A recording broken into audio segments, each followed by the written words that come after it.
That was the theory behind them. It was thanks to this guy that shin protection made its way over to football. Meet Samuel Widdowson. He was a cricketer and a footballer. He played for Nottingham Forest back in the late 1800s, and he wanted a way to protect his legs from nasty tackles. Apparently, he'd broken his leg in a match against Sheffield United in 1874 and wanted to stop it from happening again. Naturally, his mind drifted to his other favourite sport, where players had been wearing these pads. Story goes, Widdowson cut up his cricket pads, sewed them into his socks and popped them on. His whole Nottingham Forest team then began wearing them from 1887, and the first known use of them in a match was in 1894 in a match between Newcastle and the then Woolwich Arsenal. Eventually, FIFA clocked on that this protection was pretty important for footballers. Multiple studies have shown wearing shin pads clearly reduces the risk of players getting lower leg injuries. And so in 1990, basically 100 years after Widdowson first put them on, shin pads were made compulsory. It became a part of Law 4 of IFAB. That's the body responsible for setting the laws of the game internationally. But the law doesn't actually specify anything about measurements of shin pads. It just says pads must be made of a suitable material and be of an appropriate size to provide reasonable protection. It's really vague, and players can get away with a lot. A lot of grassroots clubs are choosing to ban micro shin pads for obvious reasons though, especially after a 15-year-old player from Penistone Church broke his leg while wearing them. Still no change from IFAB though. That's why Grealish & Co can still get away with these ones, which are no bigger than a credit card and which seem to offer little to no protection whatsoever.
Good morning, 4 minutes after 6 o'clock. talkSPORT Breakfast with Arnold Clark. Build your own car deal online, all with a few clickety-clicks. They make buying your next car easy. Alan Brazil Ray Parlour with me if he stops messing about. How you doing, Al? Yeah, all right, all good. Really good. What have you been up to? Just trying to get these headphones sorted out. This week, Al, Golf Monday. Yesterday, not a lot, really. Nothing. That's your life now, isn't it? The golf and the rose. Golf, yeah. What order? The rose and golf. Yeah, rose and golf was better. Yeah, so I love my golf. So I'm playing tomorrow as well at the London Club tomorrow. Oh, that's a long course. Alan Kirbysley's golf day. Lovely, nice That'd guy. Be nice, lovely. I love Alan, and he always goes to your golf day. Yeah, he lovely always guy. see Alan. So he's asked me a couple of years. I couldn't do the year before, so I thought I ain't going to let Alan down this year. I'm going to do it. So I'll be over there tomorrow. Looking forward to it. He said, of course I'm over there. So my golf day, Brockett Hall. Well, we're doing two, but that's a great culture. Toughest is with us at the halfway house. Is that his job to look after you? That's dangerous. That is dangerous. What a state he's going to be in. Oh, poor Tuffers. Will he make it? It's a long session with you. I think we better get him on the first day and then worry about the second day. It's a 5-hour probably round, that isn't it? Because people take their time. And that's beautiful, isn't it? Yeah, but you stop at the halfway hour. So that's the thing. And you're in there half an hour. And it all just logs up a little bit, and but it's a great day. Your day, Al. Always is a fantastic and day. Glen Eagles as well coming up September. You don't even play. I know. You're missing all these great golf days, but you're always there. And I'll get in the buggy ground. Yeah. It's been a busy in the world of sports since we were on air last Friday, Ray. Chelsea world champions. Yeah, well done. Donald to Trump decided to get in the celebrations. Yeah, what about that? Well, look, he's not short of an invite. He's not shy, is he? No. Poor old, what's his name? Palmer's like, what am I meant to say to him, you know? England beat India in the third test in a thriller. That was fantastic. Yeah, what a I tell you what, I just said to Sam walking out, Ellard, who's at the Lords, that would have been some special day, that last day. Yeah. I mean, look, the whole test was brilliant. The way it was all, it could go either way, couldn't it? It was no real big favourites at any time. No. It was so close as a match. I think India will look at it, 3 tests so far, and say, I can't believe we're 2-1 down. Yeah, absolutely. But that's what you want. You want it so close that you're always on the edge of your seat. You don't want someone to run away with it. No. And I was listening to Paul Ross as well coming in, and what they got bowled out. Someone got bowled out. West Indies got bowled out for 27. Did they really? No, I didn't see Which that. is 27, yeah, unbelievable. And it should have been better, Al. It should have been like 22, they reckon. Two drop catches and No so way. Against who? West Indies, Australia against West Indies. Wow. 27. What about Wimbledon, Sinner? Talk about power hitting. Dear, oh dear. Yeah, he's a top player. I thought Alcaraz, but all the way. I had 3-2 Sinner, didn't I? You did have 3-2 Sinner. But I should have gone 3-1, 3-1, 3-2. Yeah, I know. Yeah, if you fancy him, he was favourite to win it when he's Sinner. Yeah. But yeah, well done to him as well. But yeah, I mean, he's so strong, aren't they? Tennis players. Still we get what sort of pace does that ball come? 130 miles an hour. Unbelievable. But we're still getting soon after we're still getting the 2 winners, the women's and the men's, had doping issues. Oh, is it? Yeah, so look, I don't know. I just don't understand it. There's dope and there's stuff that you can take through food supplements and stuff. I don't know. They're well looked after now, though. I mean, everybody. It shouldn't happen. It'd be all mapped out for them. You know, this is what you got to do on Monday, Tuesday, Wednesday. Take this, and they should know what they're taking. But also the people who's giving them know it's legal. So that's the big question to it. What's happening behind the scenes? Who's dealing with it?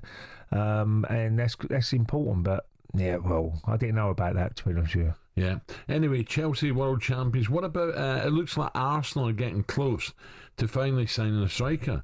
Gyökeres nearly over the line from Sporting. I'll definitely be having a Cobra bomb there now. That gets over the line because he's been rumbling on for. I read at the weekend reports from Lisbon saying no, he's not coming. But yeah, well, you never know. I mean, this is so frustrating for clubs probably trying to buy players. I can understand clubs who are selling because they want the best deal for their because they got to invest in other people and they need the best money they can get.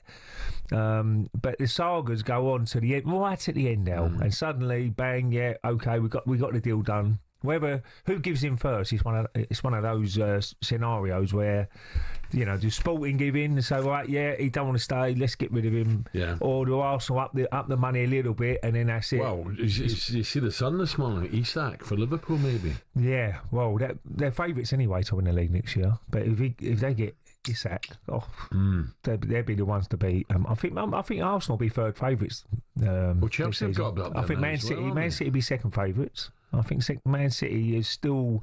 You expect a reaction from last season. Chelsea might be Chelsea is certainly up there. Yeah, they're. I think Arsenal will be slightly better odds than shorter odds. Sorry, than Chelsea, but Chelsea certainly are the ones who could be trying to challenge Newcastle if they keep Isak. Yeah. Elanga who's come in as well, and they want to probably progress from last season. I don't think they're title contenders yet, but they're certainly be there and thereabouts, and they could certainly have a say in who wins it because they could beat any team in that Premier League. Absolutely. Ray, what was your favourite moment of the weekend? Going down the rows. No, what's my favourite moment? I probably... Because you're loving your golf, and we get the Open coming up as well. Yeah, I mean, I watched the Scottish Open, and I thought Rory, Matt Fitzgerald, Fitzpatrick, sorry, he had a really good finish as well, and he'll be up there next year. Next week, sorry. But I love my golf, so I always watch golf. The way they just hit the ball is superb. But I thought the cricket. By the way, Rory's playing well. The cricket is probably what stood out. And I'm not a massive cricket fan, but just to see how close it was and going into that last and the celebration. Stokes, that last ball. Yeah, Stokes, brilliant. Yeah, so I think the cricket would have been the highlight of the weekend. And I just can't wait for the football to start again, if I'm being honest. Yeah. By the way, Andy Carroll made a surprise move Declan Redbridge to the Daggers last week. He lives in Shenfield. What's going on? Might see him down the road soon. Well, I've not seen him in there, have you? Well, he don't want to be coming out with me, really, does he? If he's just starting his new career at Dagenham and Redbridge, I think he's invested in it now as well. I read. So they played Crawley, I think. Got beat? Yeah, 5-1. Yeah. But he come on after an hour. It's going to take a little bit of time to get back into competitive nature. I mean, he's sort of playing friendlies. Get in the box. Yeah, exactly, yeah. And look, he's doing it as a lot. He loves his football. He keeps playing, didn't he? So 36 years old now, I think he is. So fair play to him. And I really want Dagenham and Redbridge to do well. That's just round the corner to my mum's house, so a couple of miles away. So I really hope they do well this season. So Isak could be on his way to Liverpool. Reds fans, well, Newcastle fans as well. You got to be gutted here. Does that make you unstoppable next season if you get Isak at Anfield? And Newcastle fans, how badly would it affect your hopes next season if you lose them? 03717 223344. That's the number. Gives a call. Coming up next, we'll also reading this morning. We'll discuss whether out of favour Nicholas Jackson at Chelsea is the answer for Manchester United. 6:13.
Potrei volare What is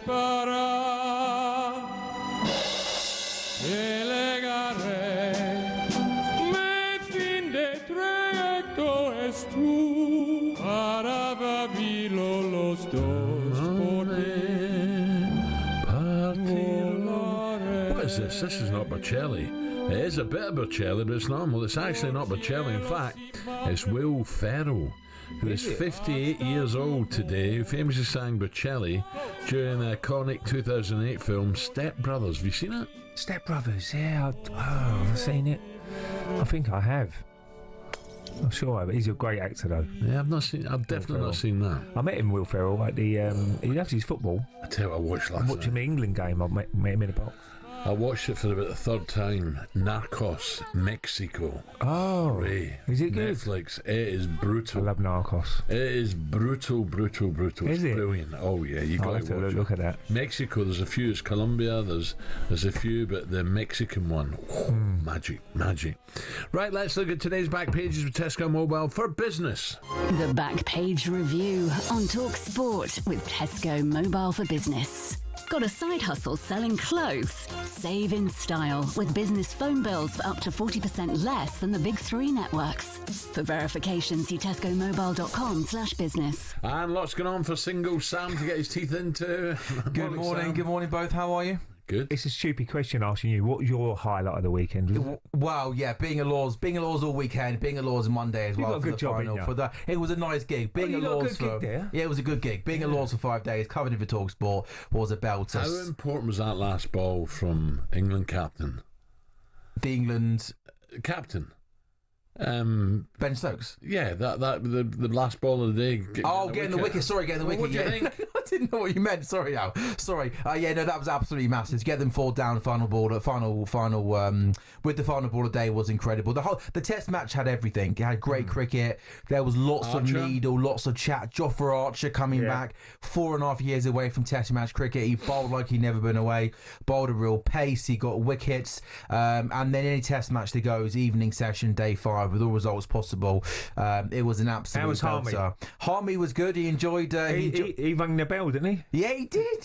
Yeah, he rang the bell on day 5 What's in that, the last pavilion. orders? Yeah. Not for Harmy, it's never. I had a Saturday night out with Steve Harmison and St John's Wood on Saturday. I mean, goodness me, it brought back memories of drinking with the great man Alan Brazil when we used to go out on a Friday afternoon. Harmy can put them away. Yeah, he is. He's a machine. I've never seen a man drink a pint as quick as Steve Harmison. He's quick, isn't he, Al? Yeah, he's speedy. He's too quick. Yeah, he's in a rush, isn't he? I remember once he came out with me in the afternoon and he got on the train home and someone who knew him and knew I think his dad or something phoned him up and says, you better come and get your son. Really? He's going to end up in Edinburgh. Oh no, it was that bad. That was a little bit like me on the tube. Yeah, that video. He's been Brazil. He's been Brazil. Yeah, there's some Jofra Archer stuff as well on the back pages today. Actually, Jofra Archer has insisted he is fit enough to play in the last 2 tests against India after helping England to that stunning victory. Right, let me ask you this, right? Because you're the cricket expert here. What? Are India probably thinking, how are we behind too? Yeah. Do you know what? I think it's a great shout out. I actually think over the 15 days of cricket in this series, India have won more days than England. I think India overall have probably played some better cricket. But what they're not good at, India, is when they get themselves into a really good position, they just don't finish off the game exactly that. They allow England too many times to get back into a game. And fair play to England, something they are good at themselves when they're up against it, whether it's a ridiculous quick partnership that can get them back into a game or a couple of quick wickets from the captain, Ben Stokes, or Jofra Archer. Everything comes from the skipper, Ben Stokes. He leads this England team. It's amazing how important skippers are compared to probably football, isn't it? Football is nowhere near as big, is it? Cricket is probably much bigger to be the skipper there, isn't it? Oh, for sure, because tactically you have to almost lead the team in the field. So, Sam, that's the cricket. What about football? This Isak story? It's all Alexander Isak. This story broke late last night. It's across all of the back pages. I'll read this from Dom King in the Mail. Liverpool are prepared to smash their transfer record for the second time this summer by landing Alexander Isak. Newcastle are adamant Isak is not for sale and want to enhance his £120,000 a week contract contract, but talk stalled earlier this year. It would take a British record fee of at least... They've got to give him double. Triple even, no? Of at least £125 million to sign the Sweden international. Billy, you're right here. Well, you got any proper deal around here? No. Yeah, all right. I totally agree with what you said earlier, because he's got 3 years on his contract. I don't think Newcastle will panic. They won't say, well, you know, we've got to sell him. I think next summer it might come down to, so we will have to sell him if he doesn't sign a new contract. Because you don't want to let him get down to last year when he's worth that sort of money. But then it all comes down to what he does next season as a player. You know, as he bangs in another 25 goals, suddenly his price is probably going up. But Newcastle don't need to sell him, do they? That's the big question. I think with 3 years left on his deal, as Ray says, Newcastle this summer in a fine position, because if it was 2 years, you maybe start to panic. And they want to be in that Champions League Al again. Well, and he's probably on 100 grand a week at the moment, 120 a week. 120 a week. And, you know, for another £6 million, you keep him for one more season. Yeah. Then he's worth a lot more to get that Champions League. I think it's desperate to keep him. I would say that if they don't keep him, then they will not finish. Certainly not top 4. Yeah, that's and fair. Probably not top 5. Well, they're going to replace him, aren't they, with Ekitike. Yeah. How much is he going for? He's around sort of 80, 90 million pounds. And also makes this now interesting as well with Liverpool. The reports also in the papers today. If Liverpool can't get Isak, they might turn their attention to Ekitike, who Newcastle winning with. Do you think, because this story is come out last night and been reported by everybody, it says here, as things stand, Isak has not indicated he wants to move, but Newcastle are well aware, Ray, the leaking of Liverpool's interest into the public domain is designed to unsettle the player. I'd love to see the banter, because I've got the Sun Open here, and I can see the beautiful Austria at the Alps where Newcastle are training. Looks nice, doesn't it? And you imagine, you know, all this speculation behind. What would it be like? Take us into the training ground. All the players would be mucking about probably. Yeah. Come on, because we used to say Patch of Vieira. We'd walk back into pre-season. Are you still here? Really? He was always linked with a move every single summer, right? And he used to laugh though back. But Sam, his agent will be talking to him. He's well aware of Liverpool's interest. Don't worry about that. What if Newcastle will give him his wages though? That's the big question. If he signed a new contract, you have to. But you've got to give him money. What's worth £130 million player? Yeah. Do you think it's about? But do you think with Isak now, it's not about the money in Newcastle. It's about playing for Liverpool and having a better chance of winning Premier Leagues and Champions Leagues. Liverpool. Money comes in as well, Sam. I do. But obviously, he's going to get a decent wage. Liverpool, isn't he? And what he gets now is more than enough. But it's not the point. It's what your value is. And if he says, "If I double, I'm quite happy here, but I'm going to say I'm leaving," it's a little bit like I double my money. Happy days. It's a little bit like you. No, it's not. When you went to Ipswich. No. Bobby Robson. What about when you said he offered you this, our son, and you said no, I deserve more than that. I was only a kid then. Yeah, but it's the same sort of thing. What you value yourself at. I ended up getting 3 times what you offered. Yeah, well, exactly. There you go. Oh, is that what you're doing now here? I thought you meant here at talkSPORT. Well, that's what he's doing at the moment. Is that what he's doing? Staying here because of you, Ray. I'm his agent. I think he's good. I'm his agent as well. But do you think there is, from a Newcastle point of view, they got ambitions to obviously be challenging for Premier League and Champions League? Is there any way you think he signs a new deal with Newcastle, or do you think when Liverpool come knocking, you can't turn that down? No, he can. He can. You know, but Newcastle can turn it down. He may love it up there, and Newcastle can. He could sulk. Is he that type of guy? No, I don't think so. He's very quiet, isn't he? He's a very quiet guy. He's a hell of a It could be like another Ronaldo at Man United. Give me one more year. Yeah. One more year. Let's have a real go, and you can go next year. Yeah, if you really want to move. I think that's fair. I know you're doing golf next, but I can't wait for the Open. Have you seen Scottie Scheffler's press conference that he did yesterday? I didn't see it, but I read the paper today saying he might quit for affects his family. It was... Alan A's doing this, didn't you? What? Doing this. He might quit. Who is that? Alan? Well, Scottie Scheffler's saying I do it, but I don't always enjoy it. Playing golf. So, you enjoy doing the breakfast show on talkSPORT? Yeah, not always. Oh, Alan. I told you. I'll take that back. Oh, come on. What do you mean you don't always enjoy being... You've got millions of people listening every single day to you, your audience, your fans. I'm learning to cook now. Bit of MasterChef. You're learning to cook. Oh, that's breaking news. No, that is breaking news. Sorry, forget about the golf. Don't be Tell silly. us more. Don't be silly. I'd last about 3 days there. What are you cooking? I'm only kidding you. I thought you were being serious. What's the point? World number one Scheffler marks arrival. I do know someone who's going to be on telly soon. Who? It's all hush hush. I can't tell you. Well, who is it? No, I'm not telling Is you. someone at talkSPORT? I'm not telling you. Is it a talkSPORT presenter? He's been on talkSPORT, and I'm saying no more. Is it a... I'm saying no more. Get on with it. Why mention it? You're not going to tell us. It's bang out of order.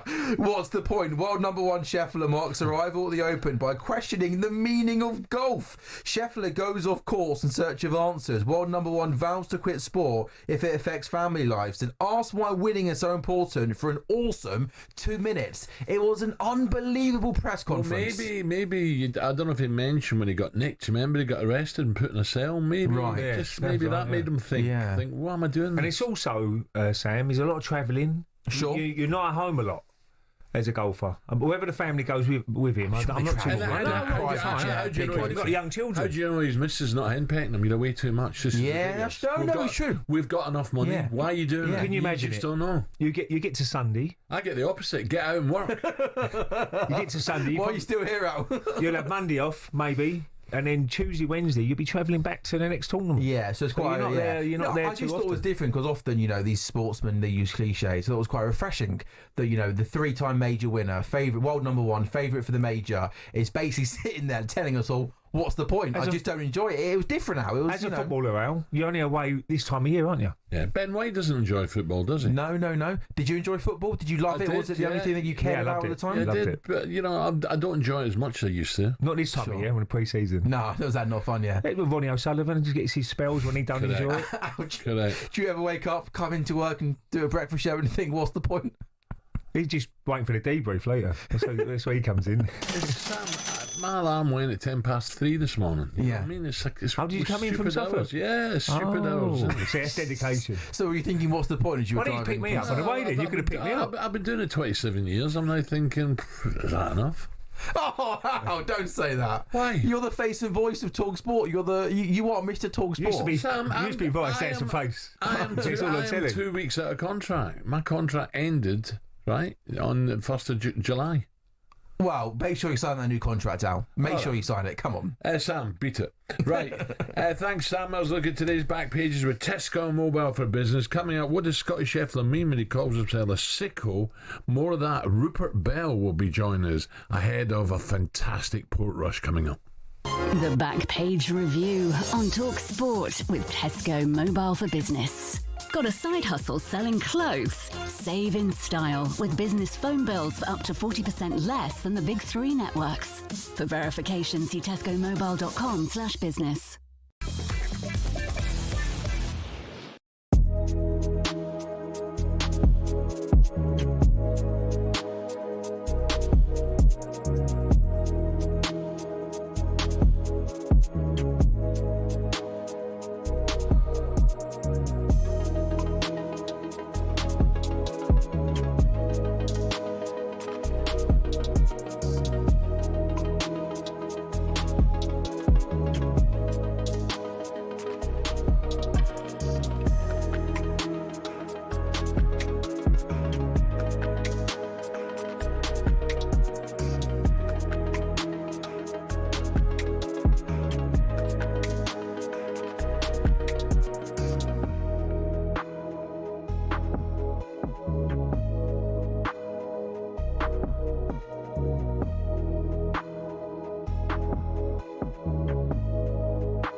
It's not often you associate fan power with Chelsea Football Club, but one of the shining examples of it lies with a group called the Chelsea Pitch Owners.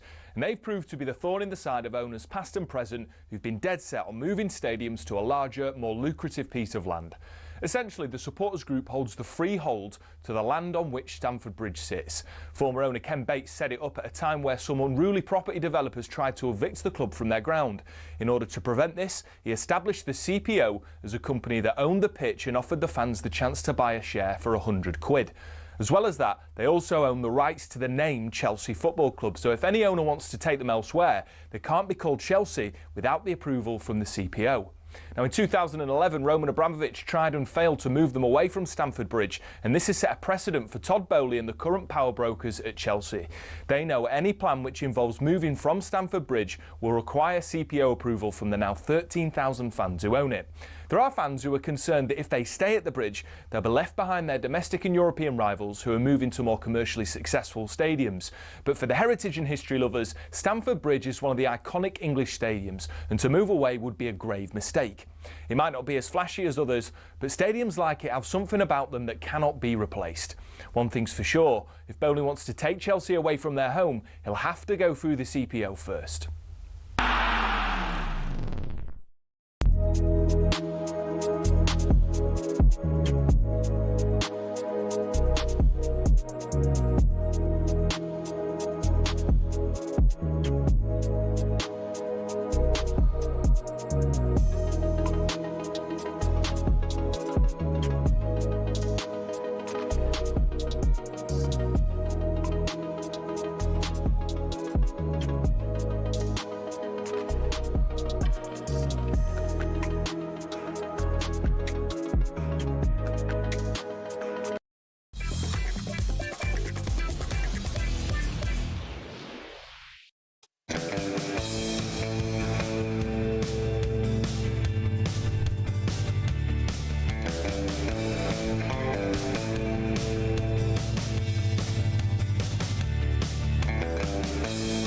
Okay, 6:33, talkSPORT breakfast with Arnold Clark. Get the UK's best used car deals guaranteed. Ray Parlour with me. What are you gonna watch every day? The Open? Yeah, definitely. I'm going to be watching it with you. Well, we get gig in the garden, haven't we? Yeah, I can't wait for that. Oh, that'd be fun. They got a telly there? I'm pretty sure Chris likes his golf, doesn't he, Chris Evans? I don't know. I mean, hope they have, because that's going to be some course to watch. Yeah. The players go round and challenge. Well, who do you fancy before we get stuck into this? Rory's got to be there. Always back John Rahm. I don't know why. Yeah. Big tournaments, and he can either turn up or he can't. He what doesn't. About Shane Lowry? Shane Lowry have a chance. He won it there, didn't he? Aberg. Don't talk to me. Yeah, no. He's so. I've got to tell the listeners quickly. Yeah. So Alan phones me up. Ray, quick, put me a little bit of man on Aberg. So I've got about 3-1, haven't we? Yeah, I put the kettle on for coffee. Come back. And then I remember I was watching it, and suddenly they've lost his ball, and that doesn't happen really. The history of golf, we could lose our balls, amateurs, when you go around, because there's no fans there. But Scottish Open, they looked for the time span they had, 3 minutes, they couldn't find it. So treble bogey. Oh no, money down the drain. And then a bogey the next hole. I thought, God, he went out from like 3-1 to 50-1. I went off golf then. Right, it's safe to say the West Indies have what could only be described as a shocking day at the office on Monday after being bundled out for 27 runs in the third Test match against the Aussies. So yesterday the boys in Drive asked the listeners what the worst ever day at the office was, and Robbie, a West Ham fan, got in touch. Have a listen to Robbie. I'm a van dealer. Okay. Van dealer, okay. So I took in a car in part exchange yesterday. Yeah. And I've gone to a golf event today, which was put on by a broker that we used. Anyway, so I've met some new car dealers, etc. I'm in the car park, and someone pops out and says, I thought you deal in vans. I said, yeah, I do. He went, that's a lovely car. Can I have that off you? I'll buy that. I went, yeah, no problem. He offered me a price. So before the day, I've already made a couple £100. Right. Lovely. So I'm playing golf. I get paired up with him. I absolutely smash him. I take him to the cleaners. I come outside. I say, do you still want the car? He goes, no, the car's not for me, actually. He went, the suspension on the back looks a bit rubbish as well. I went, yeah, all right, whatever. I've got 5 minutes down the road. The suspension's gone on it. I've just called my mechanic. It's a £1,200 job. And I've just called the missus out to come and pick me up 50 minutes away. So not only have I got to recover it tomorrow, I'm £1,200 down, and I've got no dinner. Well, at least he won the golf. How do you know the suspension was cream crackered? The guy was bang off him? Well, he must know what he's looking at. I mean, I wouldn't have a clue what I'm looking at, would you? No, with cars? no. So I'm used to cars, and I wouldn't have a clue. But there's certain people who look around it and, that's not too good. And before you buy a car, you should be looking into it anyway. Remember, a lot of people you can't get warranties on second-hand cars. Remember I told you I hit a deer? Oh, you did the other day? £1,500 plus that. It's unbelievable, isn't it? And it wasn't that bad. £1,500 plus that now. Just the front right, wasn't it? A couple of things. Well, it's a little bit of panel work, really. It's not the too sensor, much. the sensor. The sensors and all that. Honestly. And the guy said... That's why I've got an old banger. See? The guy said to me, he said, you can't believe how many cars have come in here have hit deers. Yeah, well, around my area, Brentwood, there's loads. If you go on the A12, if you look left, there's usually deers everywhere. I know. Anyway, let's move on. Look ahead to one of the greatest weeks of the year. The 153rd Open Championship gets underway this time tomorrow. Two-time champ Podrick Harrington. By the way, Podrick's playing well. He's first off at 6:35. He's with Dane Nicholas Hobgard and Northern Irishman Tom McKibben. We'll have that first tee-off here on talkSPORT. Every shot, by the way, is live on talkSPORT 2 from 7 a.m, which is brilliant. So if you're travelling or you're working from home, you can... If 7 a.m. it starts. However, a bit of a strange press conference yesterday from three-time major winner and current world number one Scottie Scheffler, who essentially admitted he was a sicko as winning golf tournaments was not fulfilling. Have a listen to this frankness. I'm not here to inspire somebody else to be the best player in the world, because what's the point? You know, this is not a fulfilling life. It's fulfilling from the sense of accomplishment, but it's not fulfilling from a sense of like the deepest, places of your heart. There's a lot of people that make it to what they thought was going to fulfill them in life, and then you get there and all of a sudden you get to number one in the world, and then they're like, what's the point? And I really do believe that, because what is the point? You're like, why do I want to win this tournament so bad? That's something that I wrestle with on a daily basis. It's like showing up at the Masters every year. It's like, why do I want to win this golf tournament so badly? Why do I want to win the Open Championship so badly? I don't know, because if I win, it's going to be awesome for about 2 minutes. And then we're going to get to the next week, and it's going to be like, hey, you won 2 majors this year. How important is it for you to win the FedEx Cup playoffs? And it's just like, we're back here again, So we really do. We work so hard for such little moments. And, I'm kind of a sicko. I love putting in the work. I love being able to practice. I love getting out to live out my dreams. But at the end of the day, sometimes I just don't understand the point. Ooh. Try to work like, because that might help him. He loves it. He loves it. He loves it. He loves the practice, and it's for a couple of minutes, and then what's the point? I don't get his point. On to the next tournament. I've got a feeling, Ray. I read that he's also very, very wealthy from outside golf as well. He got involved. He's a very clever guy, and he got involved in some. I don't know if it was biotech or whatever, but I think he's made a lot of money outside golf. But that might help him, because it keeps him relaxed. When he goes into a tournament, because sometimes you can try too hard, Al. Any sport, and it backfires on you. So he's always very relaxed. What I say about Scottie Scheffler, when I ever see him, he looks so relaxed. He walks around, and he looks like he's some player. I mean, the swing is interesting, because his left foot moves as he hits like a good drive, and you think, that's not normal. But he seems to his putting could be a little bit better, no? I think that's the probably worst part of his game, is his putting. But other than that, he's top player. That's why he's number one. Well, let me bring in a man who. How did you stay? He's number one as well. How did you stay in your hotel room that last night and get soaked? Somebody do a broken window. Rupert Bell, morning, Rupert. Morning, Rupert.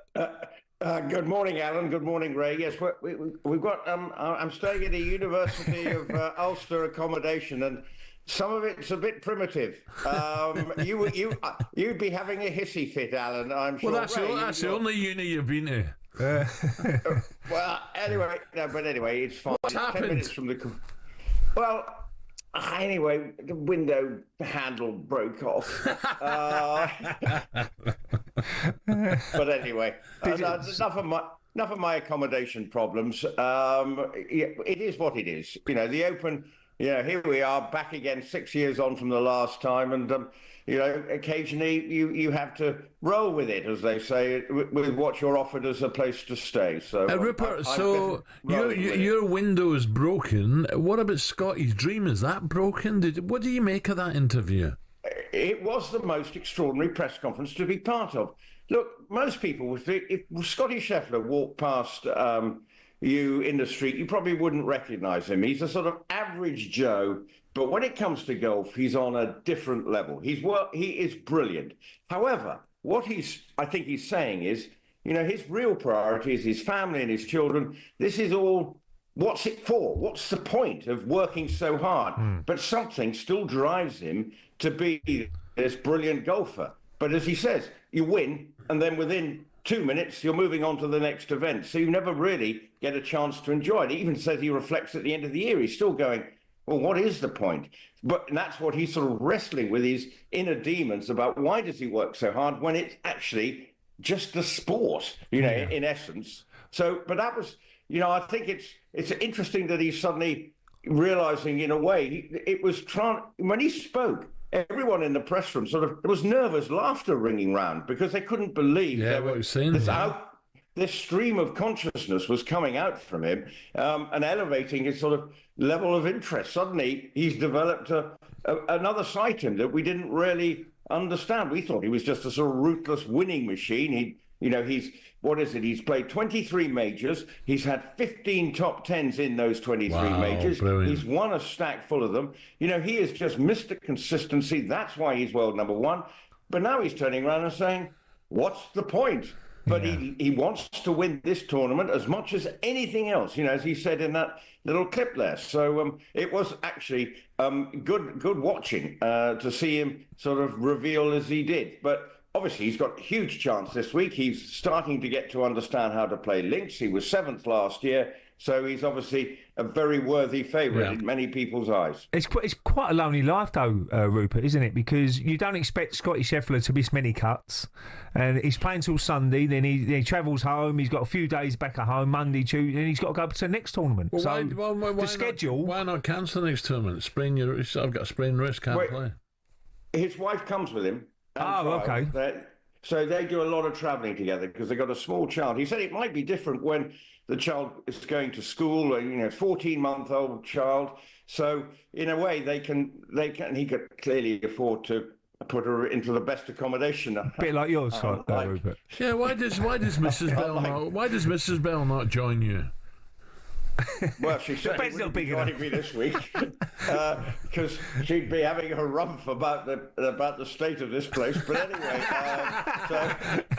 you had breakfast yet? We had to ask for plates and knives. I've got the plates they sent me yesterday next to me.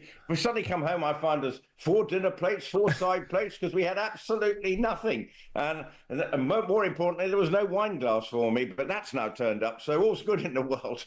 Rupert, who do we fancy then? Look, this is difficult. Rory's playing fantastic golf, almost to the Masters level, he said.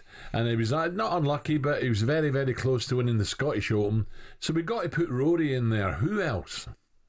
Well, Rory definitely is, as long as... Hopefully, he's approaching it a different way this week. He said, I'm going to embrace the sort of adulation in many ways. I actually have a sneaking regard for Sepp Straka, who is in the top 10 in the world. You're probably going, what? Sepp Straka? But he's ranked top 10 in the world. He finished 7th in Hoylake, didn't do too bad last year. He's won twice on the PGA Tour this year. He is, again, playing some really rock-solid golf, and I think is very much under the radar at a decent price. I'm sure Coral might be able to, well, they'll probably, with glee, because I've tipped it, and think they're going to make a small fortune. Well, I've heard of Sepp Maier, Sepp Blatter, but Sepp Straka, no chance. Well, you don't even know who he is, but he was in the Ryder Cup team in Italy. So he made it through his performance at Hoylake. He's won twice on the PGA Tour. I think he's got a huge chance. I'd love to, of course, if Rory wins, that is just going to be a magnificent... What about Shane? Shane Lowry? Very hard to win back-to-back Opens. Of course, Harrington did it in 7 and 8. Tiger did it in 5 and 6. But to do, well, he's not winning back-to-back, but to come back here and win will also be very difficult. And, you know, he says he's playing all right, but he's not quite finding that key to winning tournaments. So I think it would be a big ask. Xander Schauffele is trying to win back-to-back. I see that as he might have more of a chance because he's playing well, having been pretty disappointed with his form. He played well in Scotland last week. And Fitzpatrick? Not hitting his straps at the moment, so maybe not. Bob McIntyre is the one you want to keep an eye on. Obviously, the Scottish golfer. He loves links golf. He also was very interesting in his press conference yesterday as well. So I've got a couple. Bob McIntyre might have a chance. Matsuyama, he's always steady, isn't he? Great iron player. No Japanese player has ever won the major. It would be a huge story if he did. Of course, he's a Masters champion. Look, he's a highly talented player, but I think he just might struggle to get over the line. And the weather's going to be the key. We are expecting lots of squally showers, winds up to 20 miles an hour. So it's going to be a proper Open from that respect. And we're going to have 270,000 people here over the week. It's going to be just a terrific weekend. You got your Callaway suit with you, Rupert?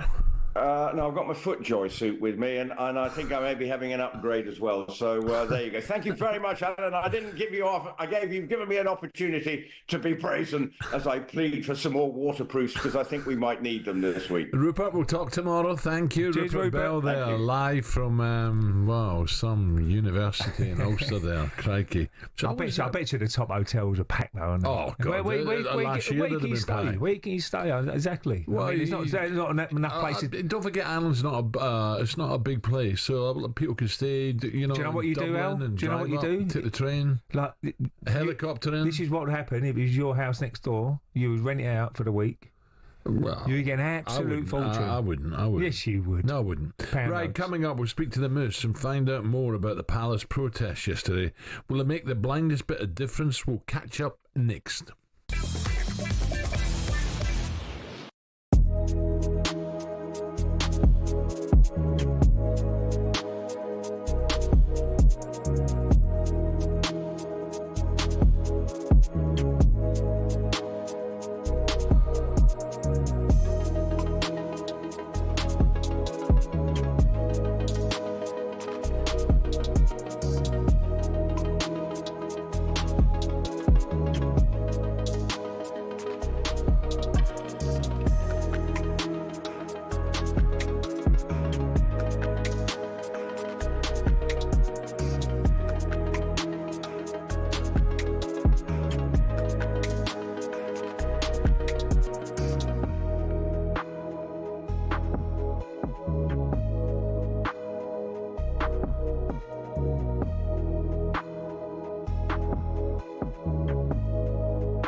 9 minutes to 7 o'clock. Ray Parlour with me. Still to come. Here we go on Breakfast.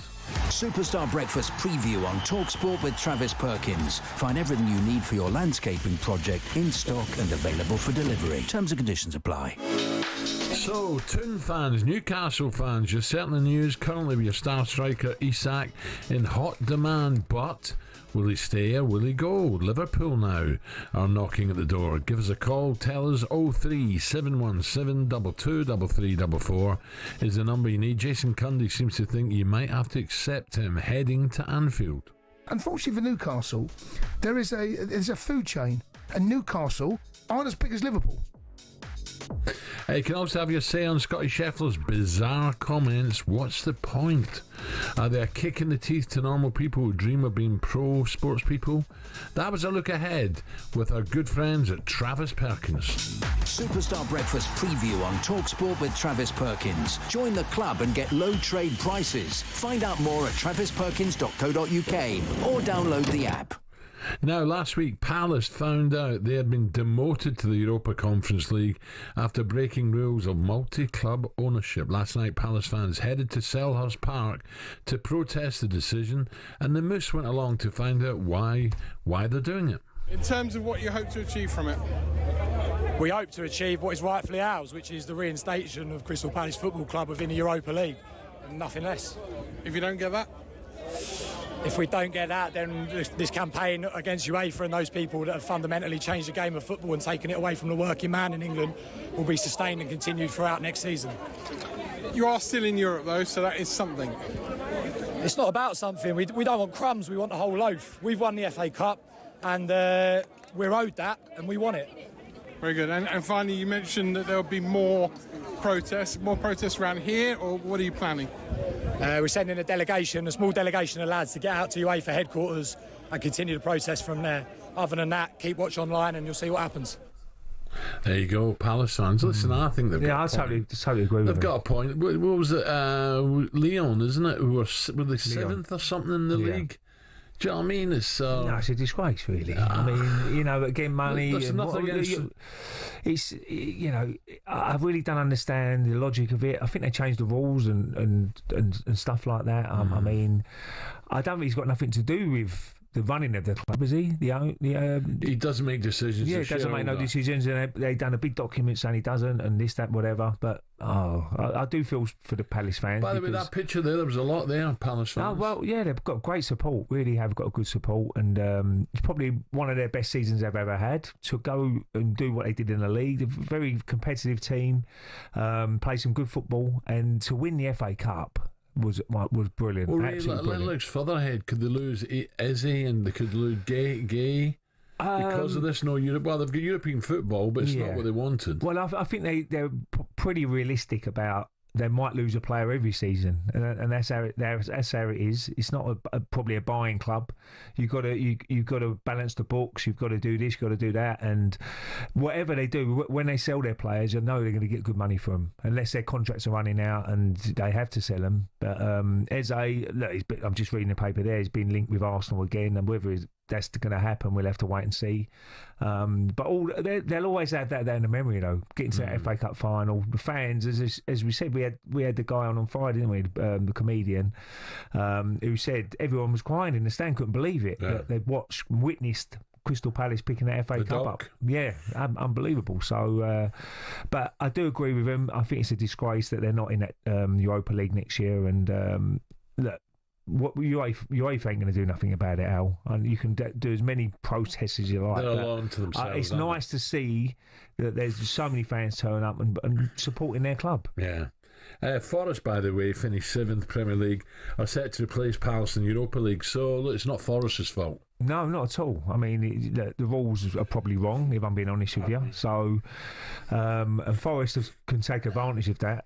And playing in Europa League, and they'd be probably thinking, oh well, we're pleased with playing in Europa League, but if you're a football fan, which a lot of Forest fans will be, like in general, then they will say, well, I will feel hard done by if you're Forest, wouldn't you? Yeah. And most fans would. So I don't agree with what's happened, but it is what it is. And the protests, you know, you can do as many protests as you like, but it's UEFA. It's a big organisation, which is probably wrong. As we see, that shouldn't happen. Okay, 03717 223344. Let us know. And also, Newcastle fans, we'll ask the Geordies whether they're seriously quaking about the prospect of losing Isak to Liverpool. Just let me take one quick word with the Moose. Ian Abrahams. Moose, morning. Oh, was he there, Moose? I thought. Morning, how are you? Hello, Moose. Sorry, Moose, I didn't realise you were there. I was waffling over. Leave me on hold. I was waffling. Oh, dim sum there never told me. So, how many was there? Quite a few Palace fans there? Yeah, there were about 500, which wasn't bad. I mean, listen, it's a Tuesday night. It was organised at short notice, and it was peaceful. And they had a little march or walk from Norwood to the clock tower at Norwood outside the station to Selhurst Park, which is about half a mile. And listen, it was what it was. A kind of just laying down a marker for the fact that they're not happy. That they enter the competition where at the end of the day the prize is a place in the Europa League. They're not having that prize because of something which is out of the fans' control. They made it very clear as well that they're unhappy with UEFA because they've been demoted to the Conference League. They're unhappy with John Textor because he put them in this position whereby he had the multi-ownership of two clubs. They're unhappy with not Nottingham Forest per se, but their owner Marinakis, because he was the one that really pursued this.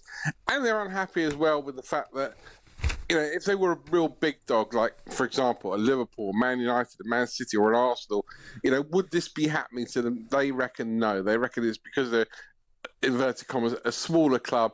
They're kind of being picked on here.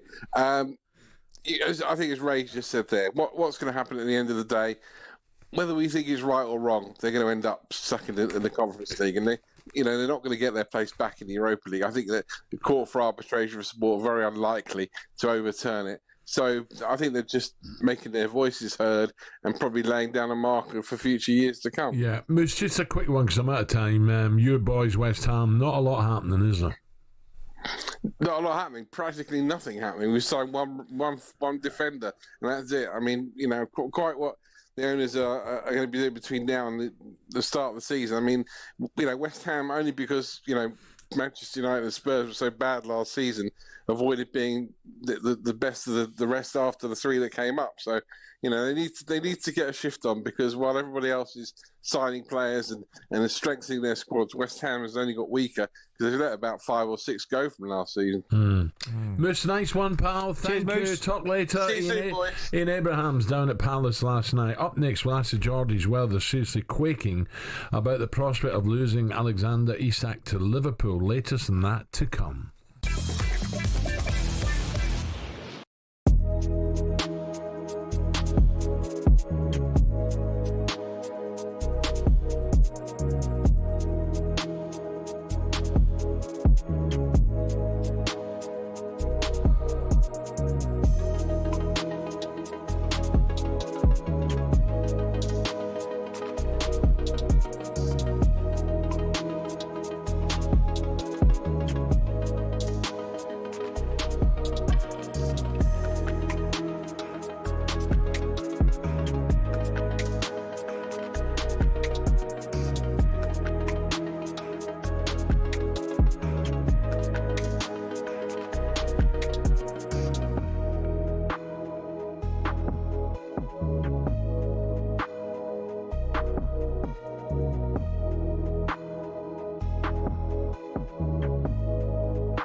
Liverpool are willing to put 120 mil on the table for Alexander Isak should he decide to leave Newcastle this summer. That would be a British transfer record. It's not a formal offer though, and the Magpies say they're not even considering selling him. Plus, they actually value their beloved striker at 150 mil. This has all been sparked by what we understand is Newcastle's pursuit of Frankfurt's Hugo Ekitike. Our chief football correspondent Alex Crook is confident the Swede will stay put this summer. I think Newcastle will be relaxed about the situation until they get some kind of nod from the Isak camp that he wants to leave and wants to join Liverpool. And listen, what it does do is it puts him in a very strong position when it comes to these contract negotiations. In other transfer news, it's our understanding Manchester United are considering a move for Brighton's Pervis Estupiñán, but AC Milan are also interested. And Leeds have agreed a fee worth an excess of £12 million with Newcastle for midfielder Sean Longstaff. Get all the transfer latest at talksport.com. Golf now, and as we count down the days until the Open Championship tees off, Scottie Scheffler has posed the existential question, what's the point? While the world number one expressed his interest in winning at Portrush this week, he reckons it would be awesome for 2 minutes. I'm not out here to inspire the next generation of golfers. I'm not here to inspire somebody else to be the best player in the world, because what's the point? You know, this is not a fulfilling life. It's fulfilling from the sense of accomplishment, but it's not fulfilling from a sense of like the deepest, places of your heart. And as heavyweights Daniel Dubois and Alexander Usyk meet again at Wembley this weekend, Daniel's told talkSPORT he's determined to make his rival feel like an old man. Let it flow now. Let the whole circus continue and let it flow until I have to get in the ring and put chaos on this guy. Just my time. That will be cementing that. It's my time, my era. Send a message out to all the other fighters out there, all the heavyweights out there. I'm the man. The heavyweight undisputed title fight is live on talkSPORT on Saturday.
Okay, 7:05, talkSPORT Breakfast with Arnold Clark app. Buy a car and opt in to Arnold Clark Rewards to enjoy access to great giveaways and everyday perks.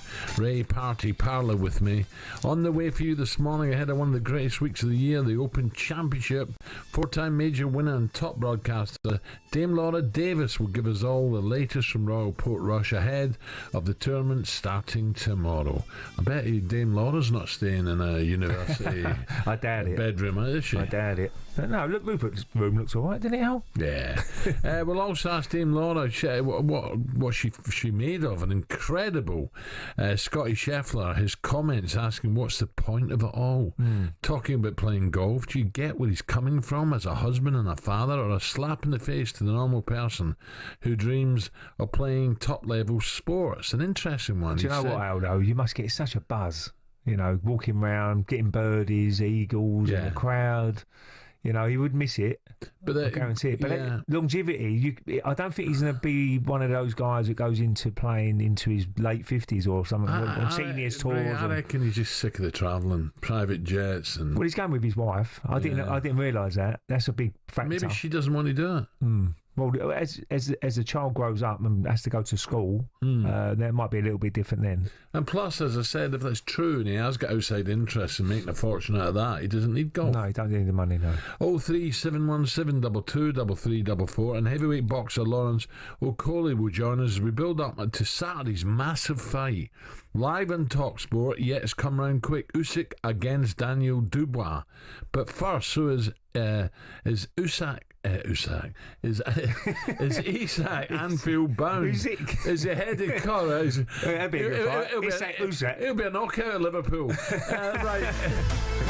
Down to Isak. Oh, it's a second goal. It's another goal for Newcastle United. It's converted from 10 yards out by Alexander Isak. I genuinely feel that I'm hoping, fingers crossed, this is not Isak out the door, because that would be the concern. He's been the best centre forward probably in Europe, I think. I genuinely mean that. I think he's been terrific. Arne Slot will want to get rid of Núñez, so I think Isak will fit in perfectly at Liverpool. Ball given away to Isak. There's his goal. Alexander Isak. Yep, that's right. Oh dear. Easily one of the best strikers in Europe last season, if not the best.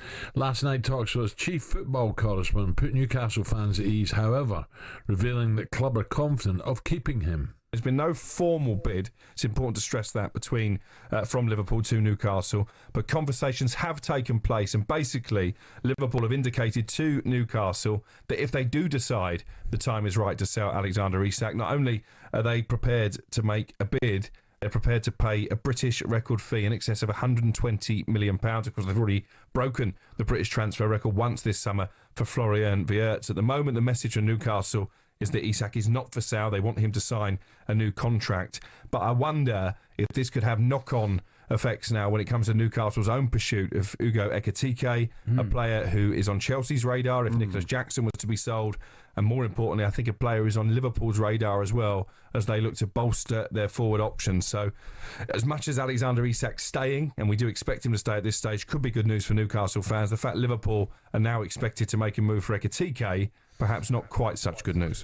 Isak, we know how good he is, Ray. He'd be a huge loss to Newcastle. Oh, absolutely. No, I don't care if they paid $150 million. Yeah. It'd be a huge, well, huge I think loss. every Newcastle fan knows that, and your club know that as well. And I just think that because he's got 3 years on his contract, they don't need to sell him next year. If he doesn't sign a new contract next year, and I'm sure they want to sit down and try and tie him up to like a 5-6 year contract.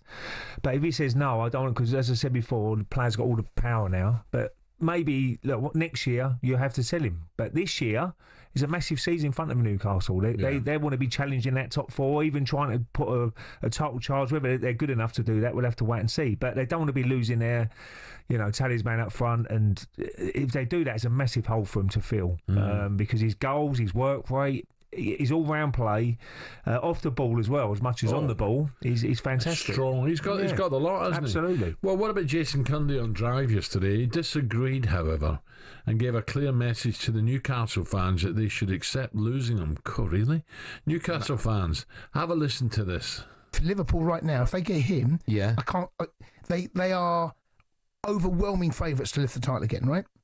And I love the way Liverpool are going about it. Going in for inverts, go in, bang, here we go. Here's what we need. Identify it, go and get the man. Yeah. And unfortunately for Newcastle, there's a food chain, and Newcastle aren't as big as Liverpool. They're simply not. No, you can't argue unfortunately, that's how it is. And Liverpool there, if they come in with the thing that Newcastle got to do now, they might have to just accept that the bigger club has come in, get the most money you can for him. Force it, and he's under contract. Newcastle own the player. Probably don't agree with that a little bit, Al, because they've still got 3 years on his contract. Now, if he had 2 or 1 year, then you've got to get rid of him. No, he's you not might be sign. right. Give him his one more but year. They don't need to sell him. They don't need the money. If he's on £120,000 a week, that's what, £6 million. So they're going to risk keeping him for £6 million. But how much do you get if you get in the Champions League? Yeah. You're getting serious money. Yeah. So what's the point of getting rid of one of your best players where you could sell him for probably a similar sort of price next season? Yeah. Well, look, we have a Liverpool fan on the line, but first I want to hear from a Geordie. Derek's a Toon fan, has given us a call. Derek, very good morning, Derek. Morning, Derek. Good morning, gentlemen. I think this whole business with Isak, we need to go back to the acquisition of Newcastle by this Saudi consortium. Immediately it happened, the usual gang made sure that the PIF regulations came in, and unfortunately, because they had the financial muscle before PIF, they're now in a position where they can dictate everything that's going on in the Premier League. I think it's an absolute disgrace, and I think a lot of people share that opinion. But as far as Isak's concerned, I do believe that at some point he will leave the club. My only hope is that when it does happen, the vultures don't get their hands on him. It goes across to the continent.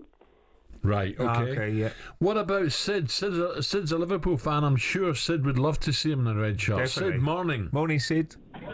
Morning, lads. You okay? Yeah. Morning, Ray. Morning, Sid. Yeah, what I'm looking at, lads, is I think this is my point of view for him. It's the player himself. So you've got City, haven't you? They've nailed down Haaland. You've got Arsenal. They've nailed down, what's the name, Goicoechea. Now, there's only one on the team that's after the top-class striker, and that's Liverpool. Now, he's 26, isn't he? He's got 3 years left on his contract, but he's got 4 years prime. Now, Liverpool are going to go in for somebody now, and they're going to give somebody a 4-year contract. So is he looking and saying now, this is Isak going, if I don't go now, they're going to take Ekatike. I'm going to lose my chance at Liverpool. I'm not going to get in Arsenal, and I'm not going to get in City either. So I've got to go, and I've got to go now. Interesting, Sid, thank you. Well, it will come down to the player. It always does, Al. I mean, if he's not very happy and he makes sure that he knows, the club know he's not happy, they still don't have to sell him. Now, I don't think he's that sort of character that, because Newcastle fans, he probably adores them as well, because what they've done for his career and what the support they've given him has been unbelievable. So he's got to remember that at the end of the day. But the player, it's a big thing to turn down, Liverpool. Liverpool are one of the biggest clubs in the world. Do you think Arsenal have tried to sign him? I think they should have signed him before he went to Newcastle. That was the time to try and buy him and try and poach him away from and get him in then. I think it was 60 million's a bargain, isn't it? When you look at what he's, if you look at the prices, I know Haaland went for unbelievable money to Man City for what he does and what goals he scores, but that was a clause in his contract. But £60 million, and they put, look, what was he worth though? I mean, they're not going to play silly money like 150s, 160s. They're not going to do that, Liverpool. It's going to be 120s probably, which will be a British record. But it'll all come down to the player. But the player looks like he's enjoyed his time at Newcastle, and as Sid says there, but it's an opportunity. They're favourites to win the league already before Isak goes there. But imagine him getting Isak. They'd be big favourites to win the league. Okay, coming up next, we'll find out which Premier League legend has become a granddad. 7:15.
Right, this man is in the papers this morning, but we ask why. Miller, lovely cushioned header. But Gerrard! You beauty!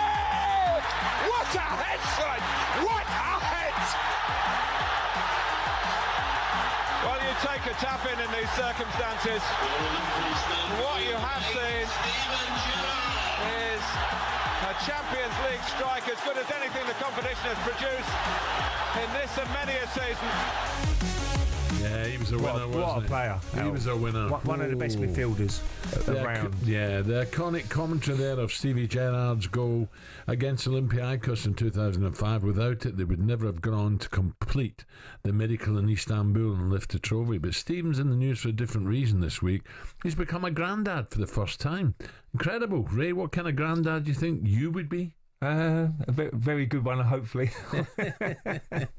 No, it's great. I mean, the good thing about being a granddad and a nan, now, will it? And a nan, Ollie, is it grandma? Do your kids call your grandma? So I've always been nan. Yeah, I've never called mine. Oh no, it's grandma. Is it grandma? Yeah. Ging-gong, back ging-gong. Or gong-gong. Gong-gong. Yeah, Willy-gong. Some call me ging-gong. They must be watching you in Australia. I mean, the good thing about it, you can always give them back, can't you? You know what I mean? So you haven't got to look after them 24 hours a day and whatever. And your kids, when they get to a certain age, kids are great, aren't they? I mean, I had 5, and you get them to 3 or 4, and then you can start doing deals with them, Al. Be quiet, do this, do that, and have a little lollipop or whatever. And they start watching for, what programs. The problem is they're into their iPhones now and iPads. Oh dear. I remember I was watching football downstairs, and my missus gone out, my ex-wife, and I had the 2 little ones upstairs in the room, and they had a gate on it, so they couldn't get out nowhere. And they had all the little toys, nothing could really. And I thought, I'll go and watch the little bit of the game. And I went up there at half time. Do you know when you look in the room? There's no one in the room. I think, they must be in a cupboard hiding. So I'm in the cupboard, gone. Right? I mean, oh no. So I walk into my bedroom, and the little one, little girl's got Frankie, my little son. He's about 4 or 5, and she's painting with lipstick on his face. You should have said, I couldn't get it. Oh no, he can't get it off. I don't know if I should tell you this, but we had a little issue a few days ago. That looks like a Oompa Loompa. No, with a little issue a few days ago. So I said to Joe, I says, what's these dollies doing here? She'd been out and bought some dollies. She says, that's for Stephanie's kids, right? Oh, right, okay. I said, well, hold on a minute. Oscar, he's a boy. What are you doing with my dolly? She went, oh, he'd love that. I went, no, he wouldn't. Yeah. So I had to go out and get a Ken. Barbie's Ken. Give some Action Men. Are they still doing the Action Men with the old eyes moving? With the old eyes moving. Do you remember the Action Men, Sam? Well, look at the producers going, no, Alan, no. What's wrong with that? Dear, oh dear. Right, John is now still looking for a partner, so thinking about grandkids is a distant dream. It's single Sam. Yeah, there's no chance of that happening anytime soon. Is there grandkids for me? Well, not yet. What age are you now, Sam? You're getting on a bit. 28. Oh, he's only young. He's in his prime now. Well, isn't you? Yeah, I am. He should be getting married about now. No, not yet. Not now. People get married later. This year, now, his 30s, yeah. Yeah, exactly. 30s, Come on. Used to be 25, 26, didn't it, back in the day? Look, but yeah. No, you was younger, weren't you? Yeah, I was younger. How old were you? 21. 21? Oh, you got married to Jill? 21? I've been married 47 years. Oh, wow, that's a long time. He's enjoyed every minute. Yeah, I know. When he's here. when he's not home, yeah. Guys, the Scottie Scheffler press conference has got everybody talking all over social media and all over the sporting world. Yeah. What's the point? World number 1 Scheffler mocks arrival at the Open by questioning the meaning of golf. I think you're making a big thing about this single, Sam. I'm making a big thing about it. Yes. Why? And the press. He's only been honest. Crikey. It's good to hear honesty from the world's number 1. He's basically saying now, look, I've achieved so much, I've got to start thinking about, I want to keep doing this. I'm enjoying it so much. That's what he's saying. To read in a couple of quotes to people just joining us, there's a lot of people that make it to what they thought was going to fulfill them in life. And you get there, you get to number one in the world, and they're like, what's the point? This is what he said. I really do believe that, because what is the point? Why do I want to win this tournament so bad? That's something that I wrestle with on a daily basis. Showing up at the Masters every year, it's like, why do I want to win this tournament so badly? Why do I now want to win the Open so badly? I don't know, because if I win, it's going to be awesome for 2 minutes. Then we're going to get to the next week, and it's, hey, why do you want to win the next tournament? But Ray will tell you, it's not all roses.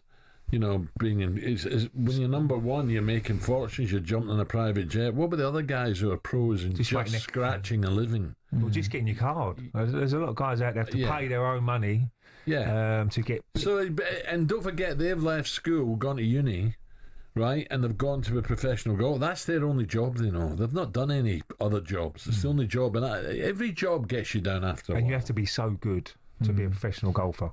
I mean, you're talking about... One bad hole, you throw a hole... Yeah. The whole tournament could be done, right? Correct. Yeah. Do you think, though, as the world number one, a 3-time major champion, going into the biggest tournament of the year, or second biggest tournament of the year, do you think he's got a responsibility, even if he truly means what he says, and I appreciate that, do you think, as the face, the voice of golf for the moment, has he got responsibility to kind of... You don't think so? No, he can talk his mind. Do you not think this is sending out bad message to everybody else? He could go and win it still. Yeah, and he might do, right? He's the best golfer in the world. Yeah, so look, there's nothing wrong with what he said. Maybe try to take the pressure off himself. But he looks like he's always relaxed anyway, so I don't think some players have got to play well to earn money. But Ray, what would you have thought if you as a kid, you heard your Arsenal hero saying there's no point to it and it doesn't matter? How would you have felt? As long as he goes out, puts 100% in and gives his best he can. But would that not have affected you, though, as a young kid, wanting to make it as a footballer, wanting to be the, represent Arsenal and get to the very top? Put it this way, I'll give you a classic example, Marcus Rashford.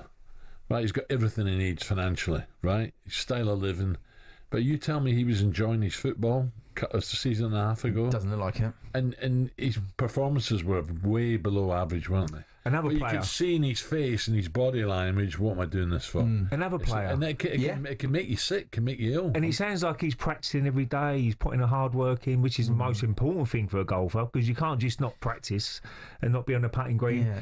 Dele Alli's another one, isn't he? Dele Alli. Well, his career at one stage at 24, 25 at Tottenham, he was going to be an unbelievable, one of the best in the world midfielders. And what happened to his career? I wonder what can quickly go downhill as well. Don't get me wrong. I'll tell you what, though, one thing I think it is so refreshing, though, isn't it, to hearing a top sportsman be honest, whether you agree with him or not, whether you like it or not. It's so good that he's just honest, right? Sam, some people will be upset saying, "Oh, well, that's he was my favourite. He's not anymore." Or if someone has a 5 or a 10, I'm not backing him. Then. Yeah, but he will. He will want to win, some people, but other people, if you think about it, it was strong words ahead of, for me, the biggest tournament in the world in terms of golf, the Open. The Open is the best.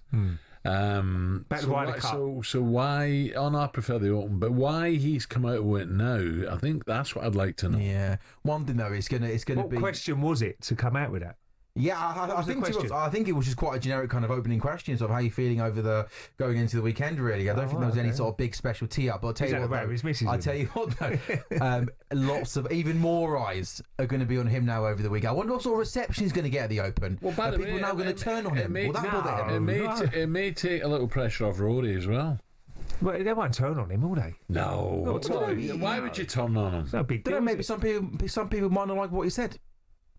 Has any cricketers ever said that? Not that I can think of off the top of my head. There's been a few footballers, hasn't there, in the past? I think Ben White came out and said that he doesn't watch too much football, maybe he doesn't like too much football. Was it normal, though, for you, Ray, living the dream at Arsenal, to play with somebody that it was just a job for them? They didn't love football like everybody else. All it was, for you make sure you put 100% in when you go and play out on that field. Some people don't always like football. Some people don't even watch it. Yeah. In our team, probably not everybody watched it. There's other people really fascinated by it and want to watch every single game. And I didn't go to. I always watched every Premier League game. What was when I was playing? I didn't really. I'm not being unless it was Barcelona, Real Madrid, or a big game. I wouldn't just watch a Sunday normal Spanish game. There ain't the big teams in it. If I'm being honest, but. That's why you should know every single player you're playing against, because you're watching them week in, week out, or watching what they do and what their strengths are, weaknesses. So you don't need to know. People say to you about him, and he's really quick, this, that. I should know that anyway, because I should be watching him, because I'm professional football. I hope no one turns on him. No, they won't do. Because he's given us a lot of pleasure, and he still will. How special? When he tees off, he'll be concentrating on winning the Open. How special Sunday, McIlroy, Scheffler, both go out together, final round on Sunday, final group on Sunday. I tell you who won't be far away, Justin Rose. He's playing with People are tipping Justin Rose. Ray mentioned that earlier. Listen, I think this is, it's the Open, but I think it is Open this year. I really do. I think Rupert made a big point. Go on. Is the weather. The weather plays a big key to any. Some people better in the wind. Some people can hit it low. But the Yanks can play in the wind as well. Don't worry about that. No, of course they can. But that for me is a real test when it blows a gale and the rain comes down, then the sun comes out. You know, it's no good a links course because they're not that. You know the way they hit the ball now, links courses, you can take them apart if the weather's magnificent. So we don't want that. We want a real test. Have you ever played golf, Sam? When I was a young kid, very, very young kid. Yeah. Not anymore. Right, I wish I did, though. We're also we're looking ahead to the rugby, aren't we? Yeah. We're going to cross to beautiful Brisbane. Good morning or good afternoon, the Pig and Whistle, and find out how close Andy Farrell is to deciding on his line side for the first test against the Wallabies.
Liverpool are willing to put 120 mil on the table for Alexander Isak should he decide to leave Newcastle this summer.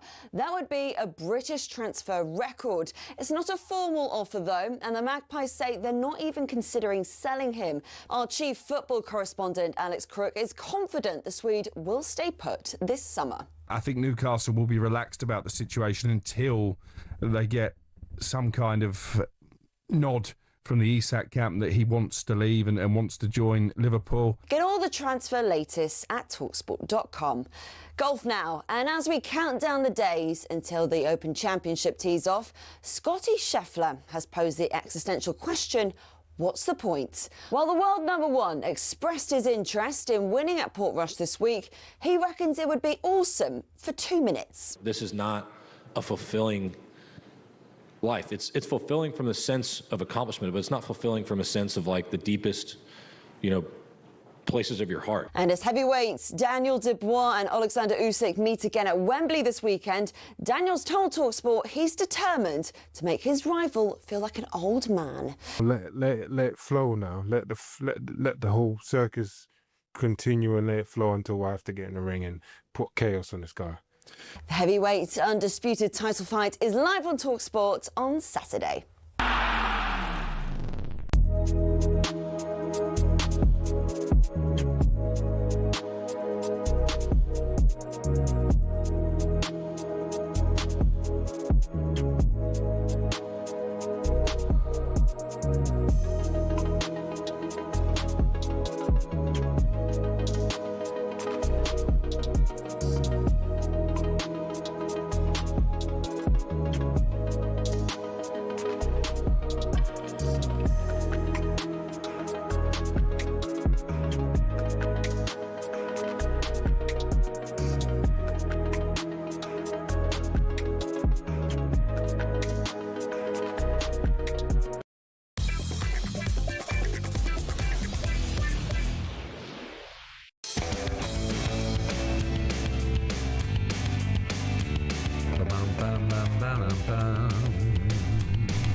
Just looking at that headline in the Mail there. Minister still won't come clean on secret Afghan air list. What is happening to this country? 8,500 people.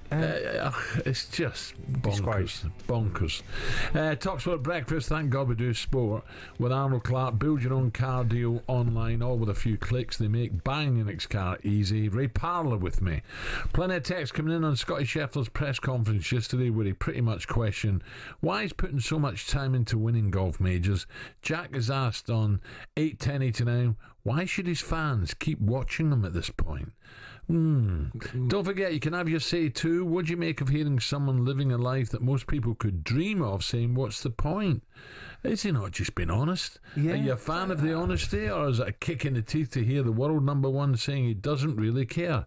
You watching that first tee though tomorrow? Don't you worry He'll be about up there on Sunday. He's got only one thing: Sunday, being in contention. Absolutely. 03717223344 is the number. Is he not allowed to speak his mind, for God's sake? Now, former Premier League manager Alan Brazil was on the show yesterday morning talking on the pressure that Arsenal boss Mikel Arteta is under this season. If you're going to win the league, the centre-back position is massive, and they didn't have cover there. So Mascara, for me, is a great signing. I think he might turn out to be one of the best signings of the summer, actually.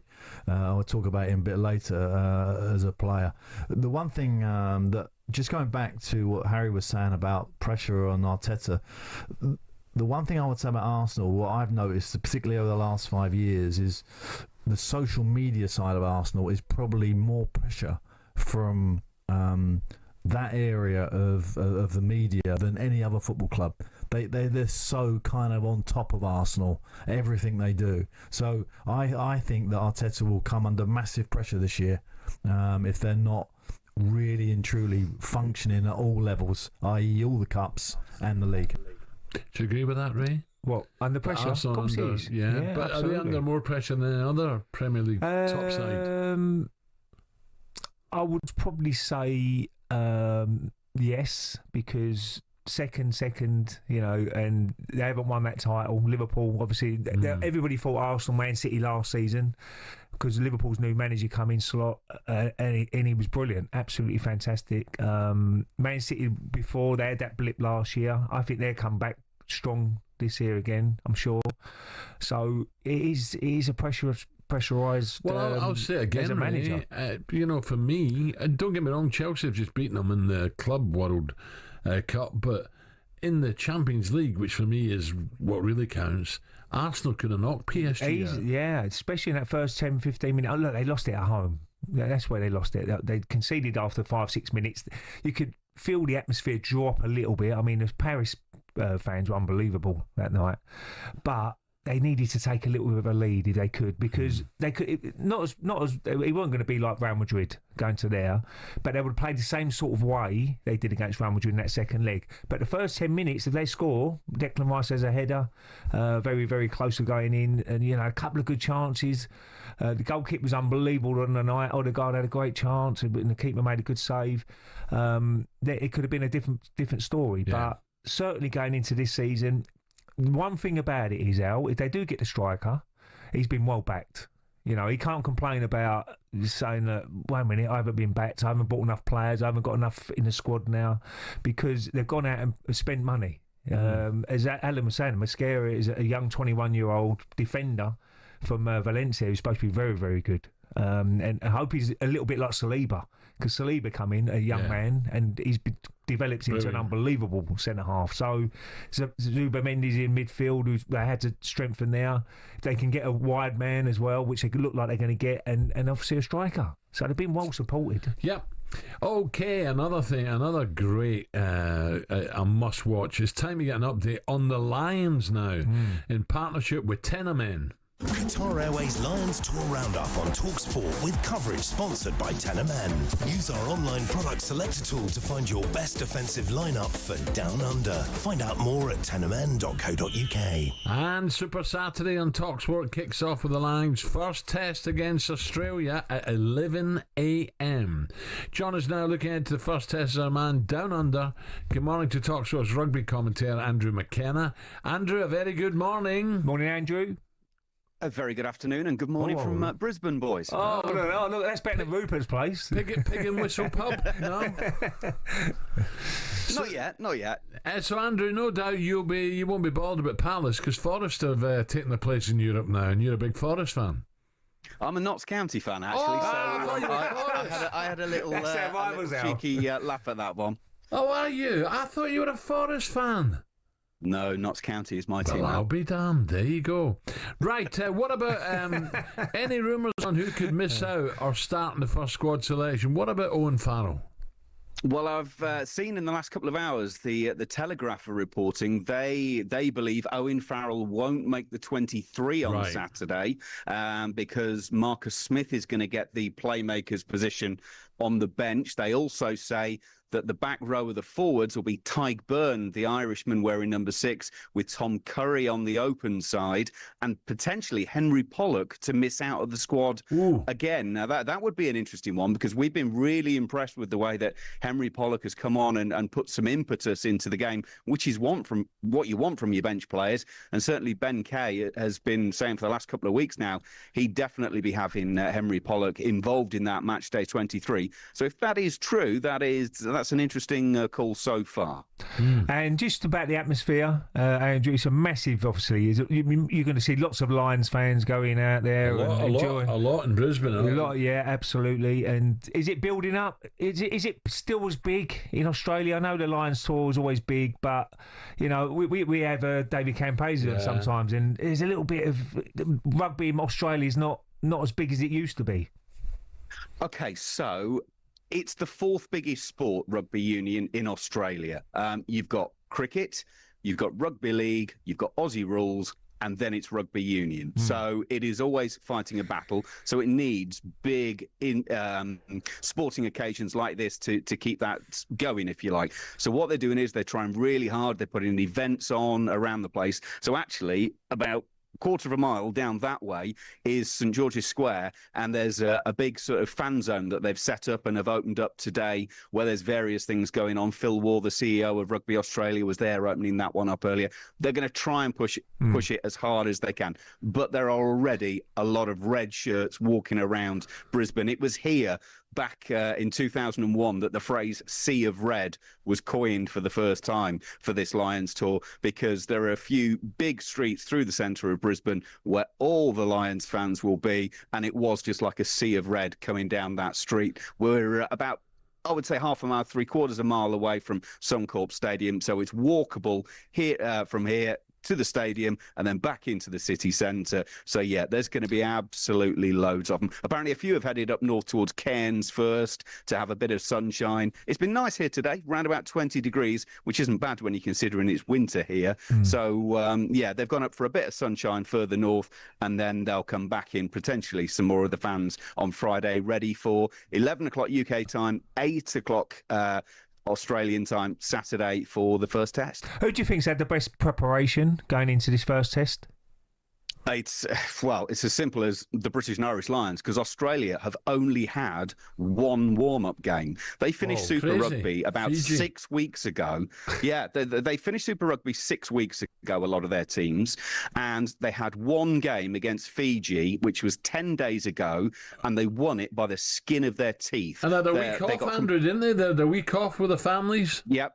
Yeah, so they've been in camp this week and ready to go. The idea behind that is this is the start of their season, and they've got 15 games over the course of this year. So Joe Schmidt, the head coach, said, well, we don't want to flog the players. I would argue, Joe, these first 3 games against the Lions are the biggest ones you've got to play this year. If they're not up for it and ready to go, then it doesn't really matter what happens in the rest of the year. So, yeah, they were really, really poor against Fiji. It looks like Tom Liner, Michael Liner's son, is going to be playing at number 10 with the injury to Noah Lolosio. So there'll be a lot of interest in that because he is originally from this part of Australia, had some time in London with the family, of course. Michael still lives in southwest London, so I'm sure he's going to be out here for that one. But yeah, it's the Lions are definitely far better battle-hardened than the Wallabies are for this one. And by the way, the Lions' record in Brisbane is phenomenal. They've played 8 test matches against Australia. They've won all 8. Wow, brilliant. We can't wait. Andrew, thank you very much. Cheers, Andrew Andrew. McKenna, live from Brisbane. I didn't realise that. 8 out of 8. That's some record. There you go. Henry Pollock's comments about a whitewash backfire. I like them, me. Anyway. Well, you've got to be confident, but I wouldn't come out and say that in the press, I don't think. Yeah. You're confident behind the scenes. You go with... We're building each game we play. We've got better and better and better. We're about to peak. Would that up the... if someone put, we're going to beat you 3-0, always you get that little bit, come on, we'll show them. Let's give them a game. Yeah, I thought the Indians were in England's face at the cricket, weren't they? They were right in their face. And, England had the last laugh. Okay, all thanks to Tenormen. Qatar Airways Lions Tour Roundup on talkSPORT with coverage sponsored by Tenormen. Use our online product selector tool to find your best defensive lineup for Down Under. Find out more at tenormen.co.uk. And still to come on Breakfast. Superstar Breakfast preview on talkSPORT with Travis Perkins. From excavators to skips or cement mixers to pressure washers, Travis Perkins Hire has all your landscaping needs covered. Well, with the Open starting tomorrow, the Scottie Scheffler comments has left everyone a little bit, we're split. A lot of people are baffled by his comments, but other people say he's just been honest. We'll ask 4 times major winner Dame Laura Davis what she makes of the comments. This is not a fulfilling life. It's fulfilling from the sense of accomplishment, but it's not fulfilling from the sense of like the deepest places of your heart. Dame Laura will be with us to react to 8:30. You can have your say too. What do you make of hearing someone living a life a lot of people would only dream of saying, what's the point? Taking a couple of your calls on that one next. Plus, Adrian Dunham will tell us whether Alexander Isak should push for a move to Liverpool or stay put where he is loved, absolutely adored at St James's Park. That was a look ahead with our friends Travis Perkins. Superstar Breakfast preview on talkSPORT with Travis Perkins. It's easy to hire at Travis Perkins with a Travis Perkins trade account.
10 minutes to 8 o'clock. Ray Parlour alongside me, talking Scottie Scheffler and his now infamous "What's the point?" comments about spending life gunning for golf majors. Let's take a couple of your calls now. I'll be interested to see what sort of reaction we're going to get out there. Matthew's a Sheffield Wednesday fan. He wants to have his say. Matthew, welcome. Good morning. Good morning, Matthew. Alan. Good morning, Ray. Just to let you know, I've been listening from the very start. So thank you for over 25 years. You're welcome, Matthew. You're welcome, mate. Yeah, listen, I work 70 hours a week driving a lorry, and it's hard work. We get back and, you earn your money and there's not a lot left over after you pay for everything. Yeah. And to listen to him say that, honestly, has made me so close to tears today. Oh, really? God, right. Well, to think about, yes, I get the honesty, but what's the point? The point is, he's set up for generations and has got loads of money and can do anything and go anywhere. I think he's underestimated that comment, and I don't think he should have made it. Okay, Matthew. I understand that, Matthew. Especially with our bloody roads at the moment, Matthew. You take care, mate. It's a very tough job you do. Let's get another perspective. Daniel, the Tottenham fans on the line. Daniel, morning. Morning, Daniel. Hey guys, how you doing? You all right? Good, thank you. Yep. Great show as always. My comment is slightly different from the previous caller. I think it's sort of been taken out of context a little bit. Yeah, the headline is "What's the point?" But I think for younger golfers out there, his actual message is, you can go out there, you can win the Masters, you can win the Open, but it's not the be-all and end-all. You still got to get on with life. He's saying it's not the ultimate fulfillment. The fulfillment is his family and his kids. But if you actually listen to the interview, he says he loves golf. I think it was the question, what would it mean to you to win this tournament? And his point was, he won the Masters, and then a week later he's at a FedEx playoff, and they're asking him, what would it mean to win this? And then now, what would it mean to win the British Open? I think his ultimate thing is, there's bigger things at play than just golf. I mean, he loves it. Yeah. But yeah, I love the guy after that. It was really refreshing to hear Daniel, that. he might be at a crossroads at the moment, because he's got all the, like our first caller said about money, he's got generations now. He's looked after not just his kids' kids, and their kids' kids. But maybe it's time for a change. I don't know. But he works hard. Oh, he does. He just said, "Look, I'm practicing non-stop," which they have to do. They can't, that's the beauty of golf. You can, when they walk off that after a round, and they might have putted well, they're striking that putting green. Yeah. They're practicing, practice. And then they're green. driving range, and whatever they've done wrong in that round, they go and practice.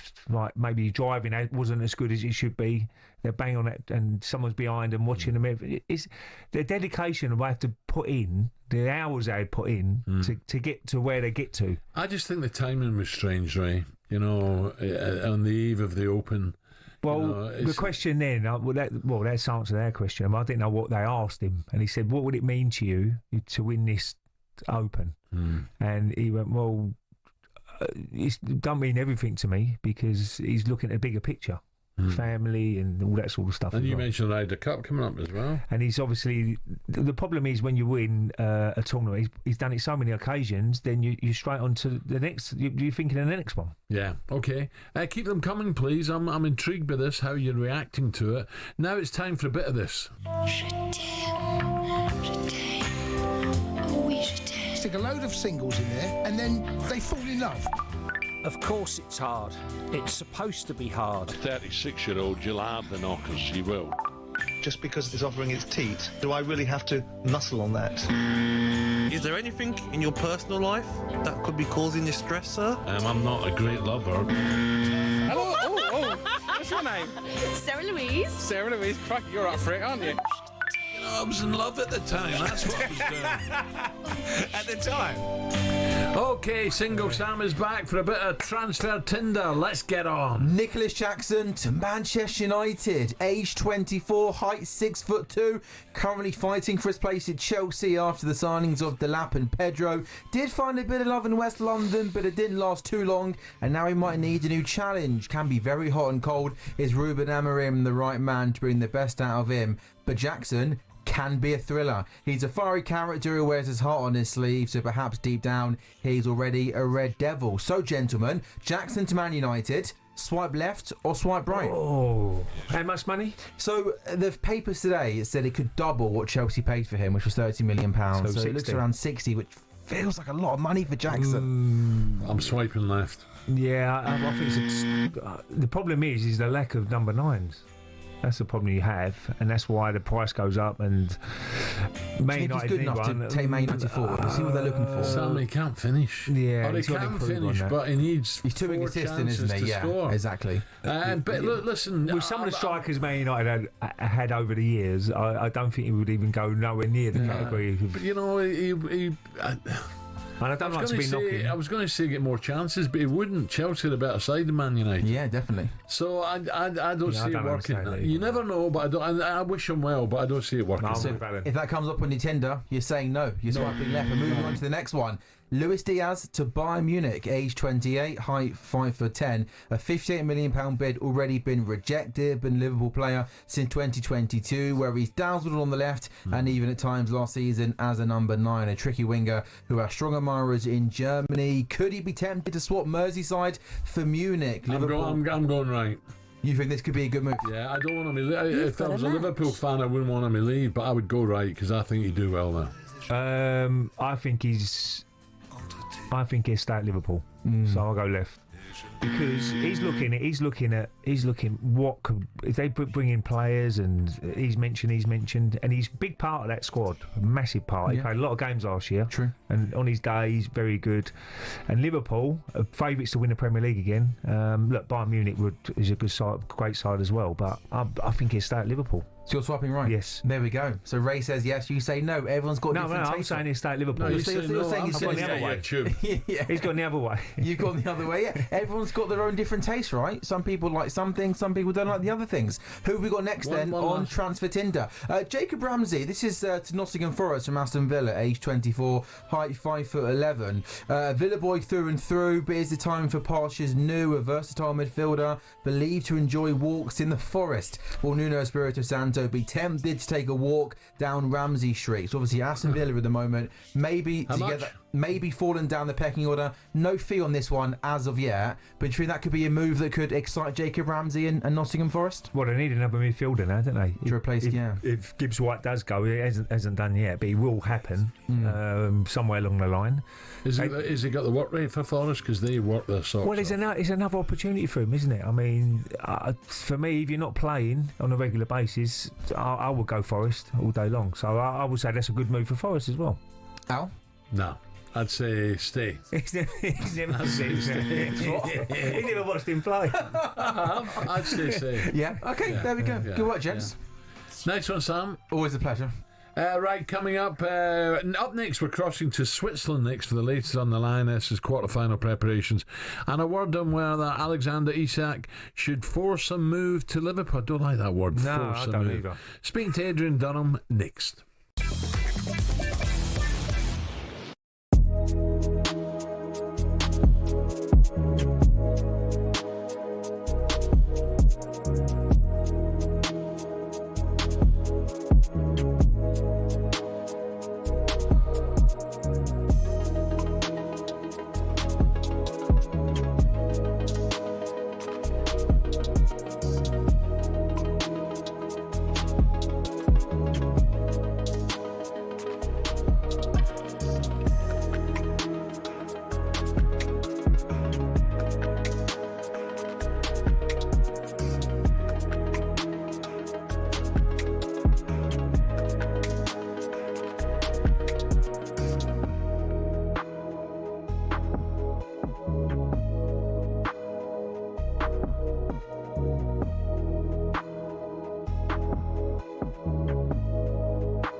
Liverpool are willing to put 120 mil on the table for Alexander Isak should he decide to leave Newcastle this summer.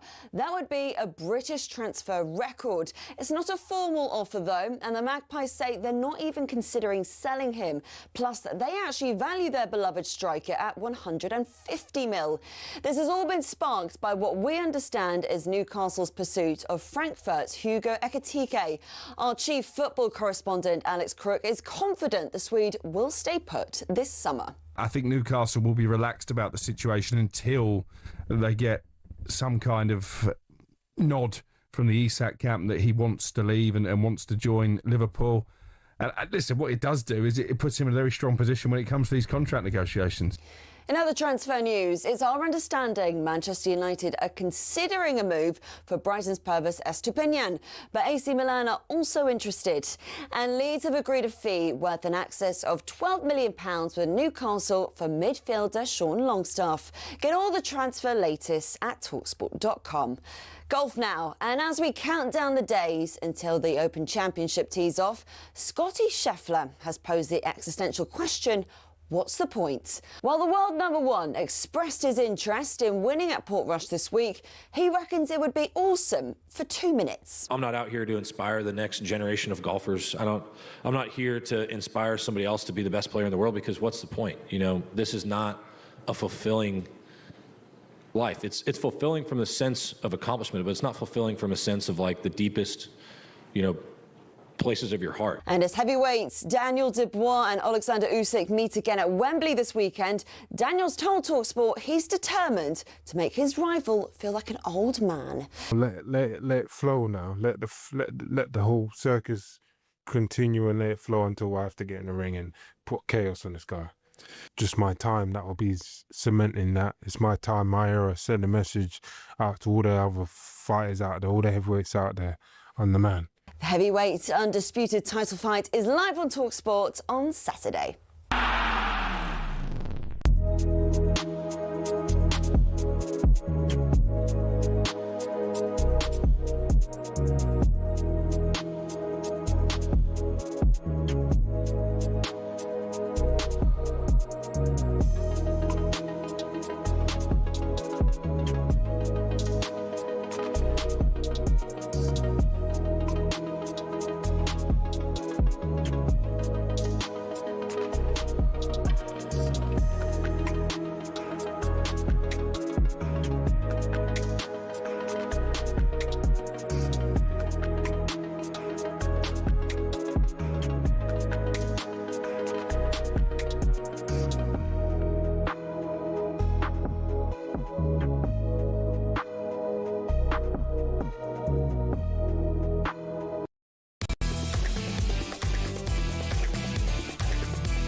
8:05. This is talkSPORT Breakfast with Arnold Clark.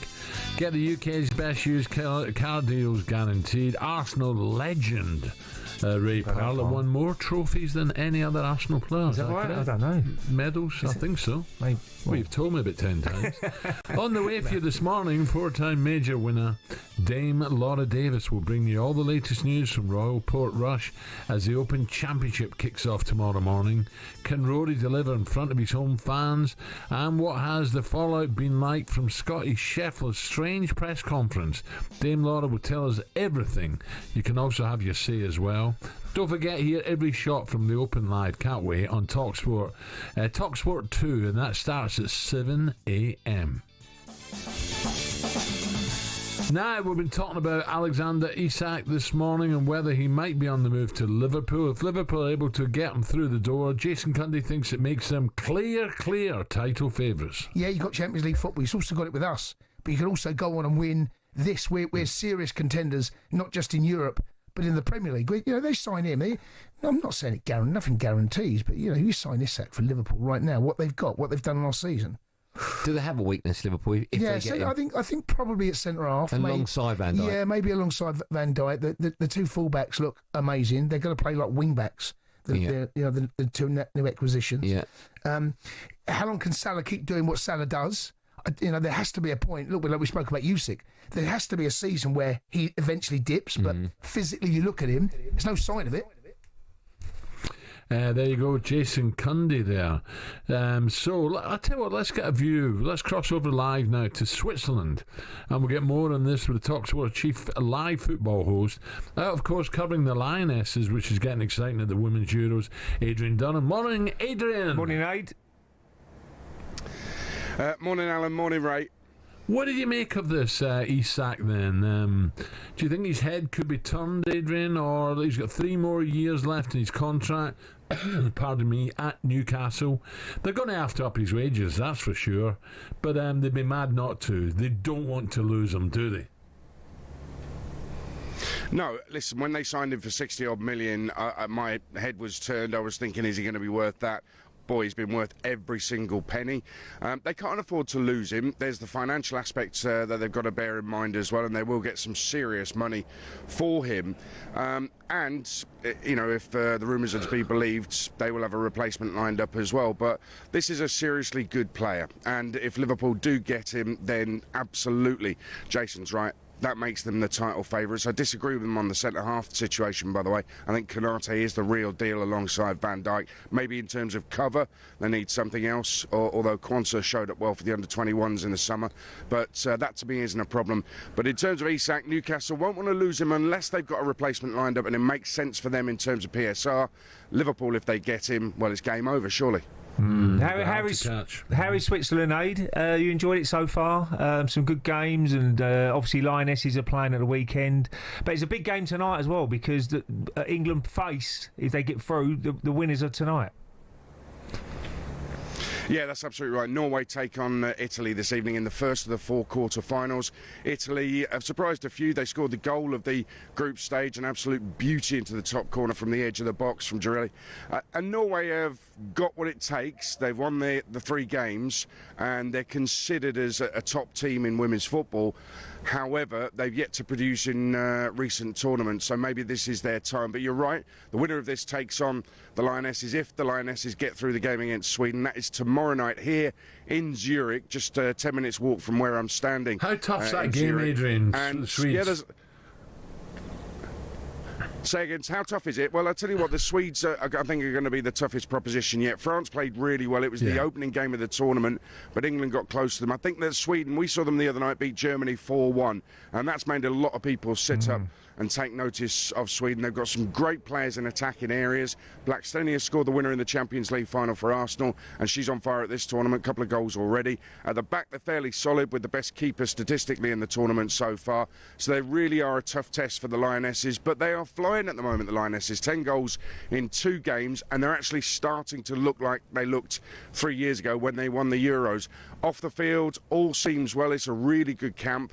On the field, it's clicking, if you'll excuse the pun. That's the phrase at the moment around the Lionesses. Everything clicks right now, and they've got to make it work here in Zurich tomorrow night, because I think everybody's expecting them to go through, given the form they've shown in the last 2 games. Just a quick one, Adrian. I don't know if you heard the Scheffler ahead of the Open Championship. His press conference, right out the blue, came out with that. What did you make of those comments? Because you're always on the road, aren't you? You're always jumping on trains and planes and going up and down motorways. What did you make of it all? Yeah, I totally understand where he's coming from, and I thought you were right, Alan, when I was listening earlier when you said, what's wrong with him being honest? You know, if that's the way he feels, I think that's absolutely fine. People have got to understand this is actually what he does for a living, and yeah, it's very glamorous, it's very lucrative, as well as incredibly good at what he does. But I'm with you on this to a certain extent. You know, if you're just being honest, how can anybody really have a problem with that? Yeah, Adrian, listen, good luck. It's hotting up now, that is for sure, and I think England could possibly, is it Spain? If all goes well for Spain and for England, that could be the final. Yeah, Spain-England is what it's looking like it's going to be. And Spain have been the team to beat over the last few years. But you know what? In February, England did beat them 1-0 at Wembley, so they know how to keep a clean sheet against them, which is all important if you do want to win the final. If it is an England-Spain final and they're both playing the way they've been playing at this tournament, we're in for something very special. I do think England have got what it takes to get past them, though, because you've got to be absolutely spot on defensively. Your keeper's got to have a great game, and Hannah Hampton is in form, not just with her distribution, but she's making saves in the England goal as well. And going forward at times, especially when Lauren James is on it, England do look unstoppable. Listen, we're feeling positive, but we must remember that in the first game against France, they threw in a performance where they looked really sloppy, really poor. I'm hoping that's a one-off, but if they go back to that, then England will be vulnerable. Adrian, nice one. Cheers, Thank you very much. Talk tomorrow. Adrian Dunham there live from Zurich. Beautiful Zurich. Right, let me take another call on Scottie Scheffler on the eve of the Open. Robert's a Manchester United fan. He's been in touch on 03717 223344. Robert, welcome. Good morning. Good morning, Robert. Good morning. Nice to speak to you, gents. Big time listener, first time caller. Good man. Thank you, Robert. Yeah, I just think it's got... I mean, I listened to a couple of the callers in this morning. I'm sort of aligning with the second one. I think he's been blown out of proportion, really. The reason he is the best player in the world is because he seems to be able to put golf into one box and his personal life into another box. He has this nonchalant attitude that golf isn't the be-all and end-all. And you can see that in his performances, and it's probably why he's the favourite this week. Yeah, no, I agree with you there. I think he can switch golf off. Where, you know, if you're a manager for any football team, it's 24/7. It's 24/7. He's going around in your head, you know, injuries, key players, who can we sign, who we got next week, and, you know, who's training well, all this sort of stuff. So I think he's got that sort of attitude to say, look, when I'm not practising, I'm not on the range or putting green or playing in the tournament, I can just go and don't worry about golf. He's probably one of them guys who don't keep watching golf and whatever. Yeah.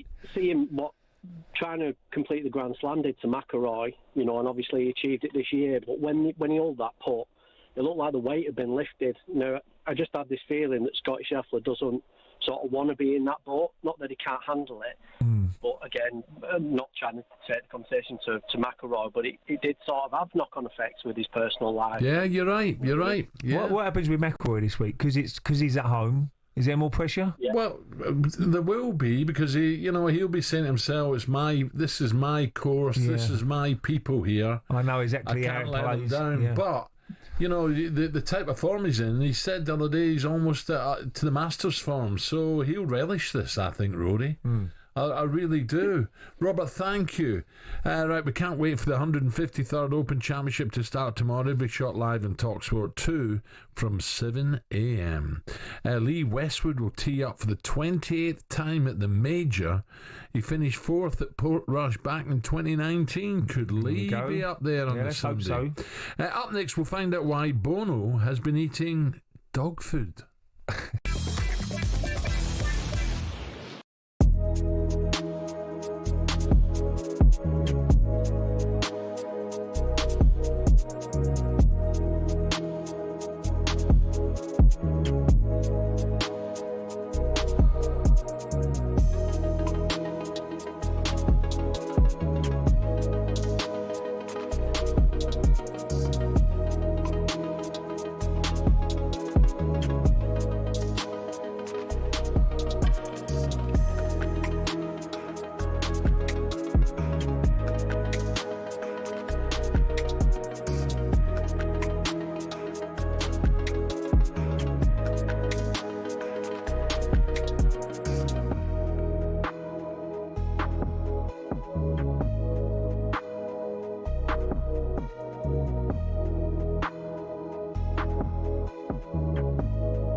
Okay, Ray Parlour alongside me, With or Without You by U2 there. Great song. Which we're playing because this is frightening. Because frontman Bono has revealed the depth he went to after going without meat due to his wife. He said, "My wife turned veggie, and after coming home on the weekend, she was cooking. And I remember getting this beautiful smell of beef and thought, oh my God, she's cooking beef for me. This is amazing." So I walked in and asked what she was making, and she said, "It's not for us. That's the dog's dinner." What? But then Bono says, "I ate it anyway." Oh, Ray, would you eat it as well. Would you have a nibble on Hugo? No, I've got to be quiet because he'll be listening. Hugo, would you? No, don't say that. No. You listen.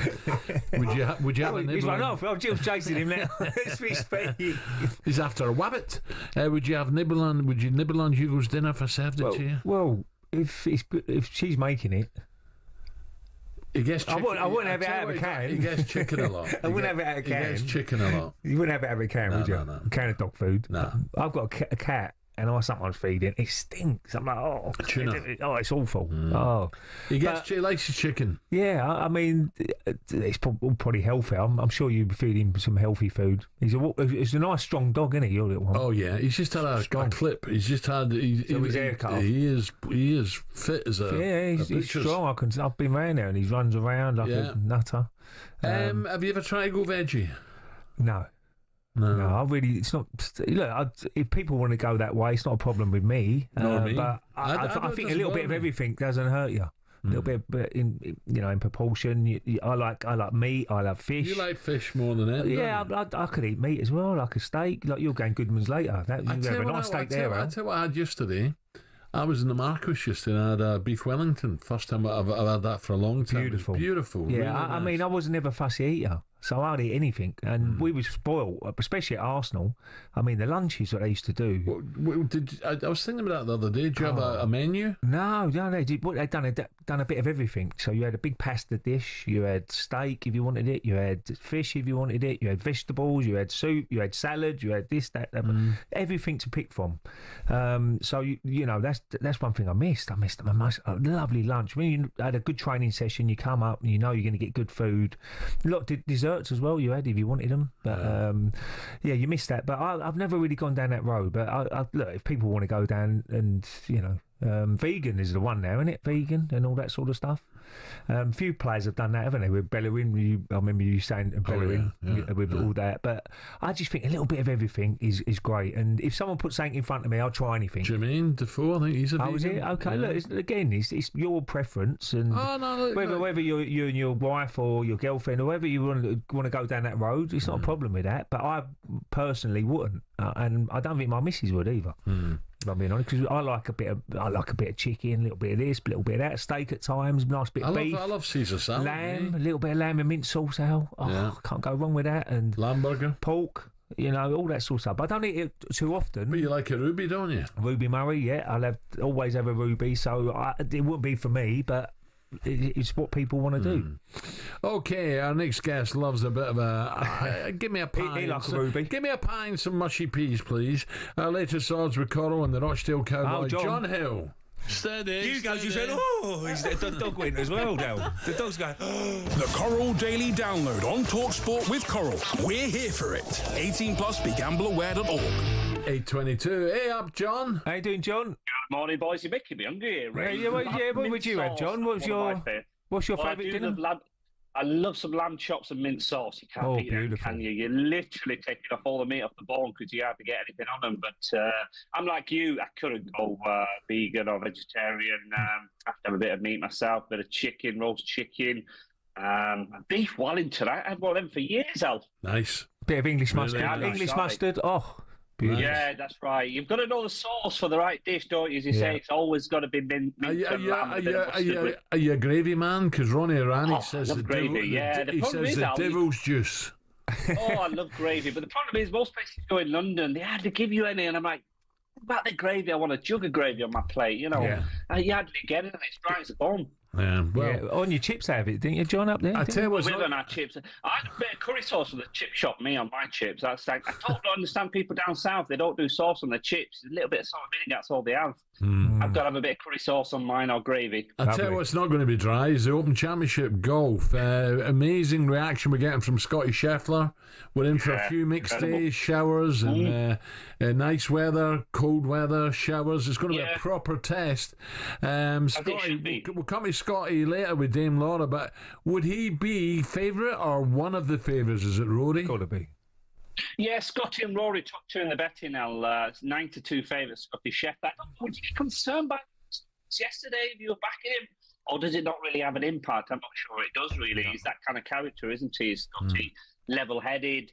And in a way, you know, he don't put too much pressure on himself, does he? He said it's only a game and he'll walk away. If he wins, he'll be happy for 2 minutes and walk away and get on with his life. And I guess that's a decent approach for a sportsman, isn't it, really? You know, you don't put too much pressure on yourself. So Scottie's 92 favourite, but the guy we're seeing all the money for, Al, is the local hero at Royal Portrush, Rory McIlroy, 6-1 to add another claret jug to his crown. I think the way he's played the last couple of weeks, Alice, is as good as I've seen him since the Masters victory at early in the year at Augusta. So I think that's good signs for Rory. John Rahm, he's 11-1. Then it's DeChambeau, 18-1. Tommy Fleetwood. Lowry, yes, he'd be on my radar. He's 22-1. He's obviously already won. Who did Rupert say earlier? He said, Strata? Straka. Is he up there? I'm just looking, actually. He's 35-1. It's Seth Straka. That's an interesting choice, yeah.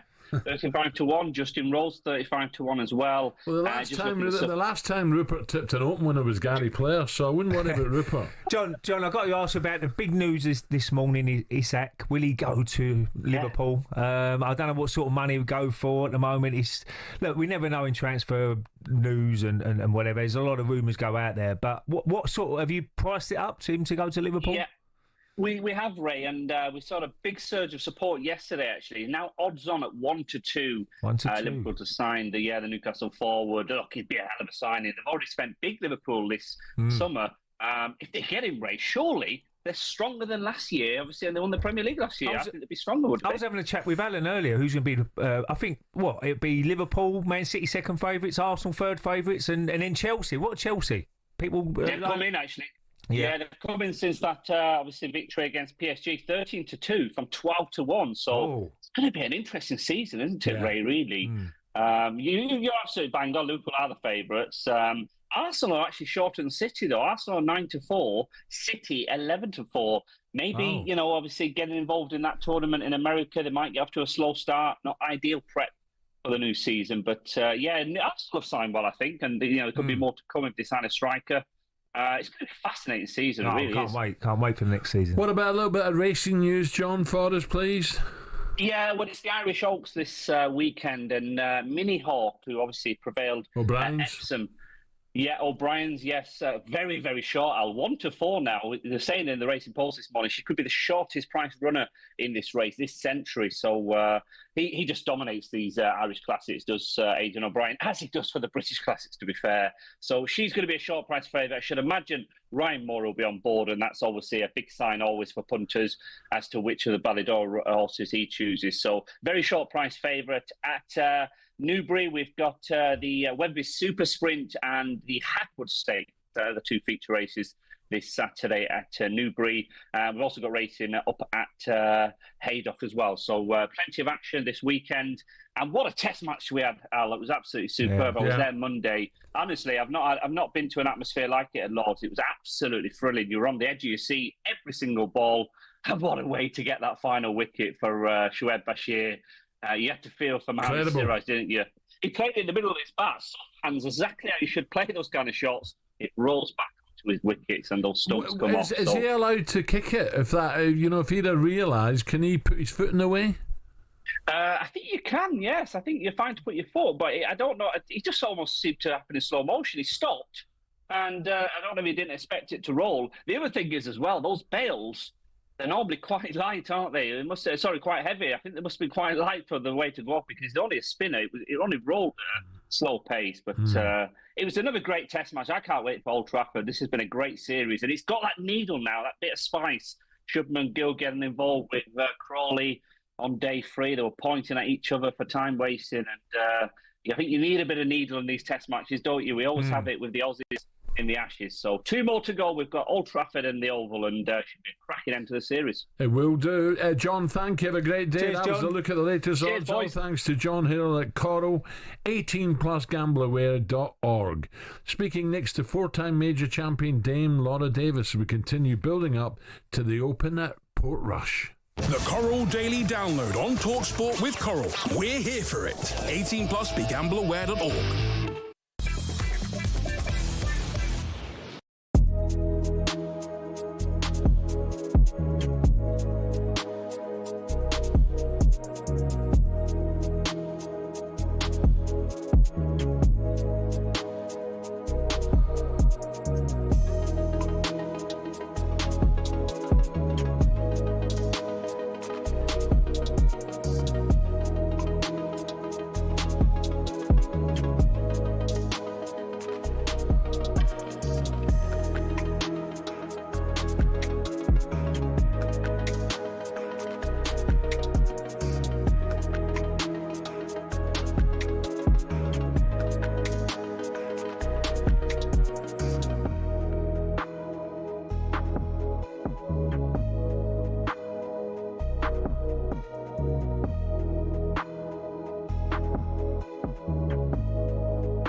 Liverpool are willing to put 120 mil on the table for Alexander Isak should he decide to leave Newcastle this summer.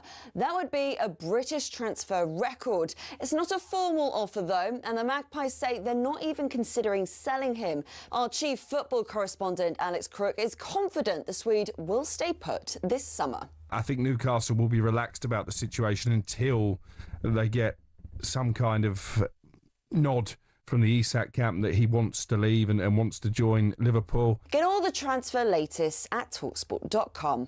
Golf now, and as we count down the days until the Open Championship tees off, Scottie Scheffler has posed the existential question, what's the point? While the world number 1 expressed his interest in winning at Portrush this week, he reckons it would be awesome for 2 minutes. This is not a fulfilling life. It's fulfilling from the sense of accomplishment, but it's not fulfilling from a sense of like the deepest, places of your heart. And as heavyweights Daniel Dubois and Alexander Usyk meet again at Wembley this weekend, Daniel's told talkSPORT he's determined to make his rival feel like an old man. Let it flow now. Let the whole circus continue and let it flow until I have to get in the ring and put chaos on this guy.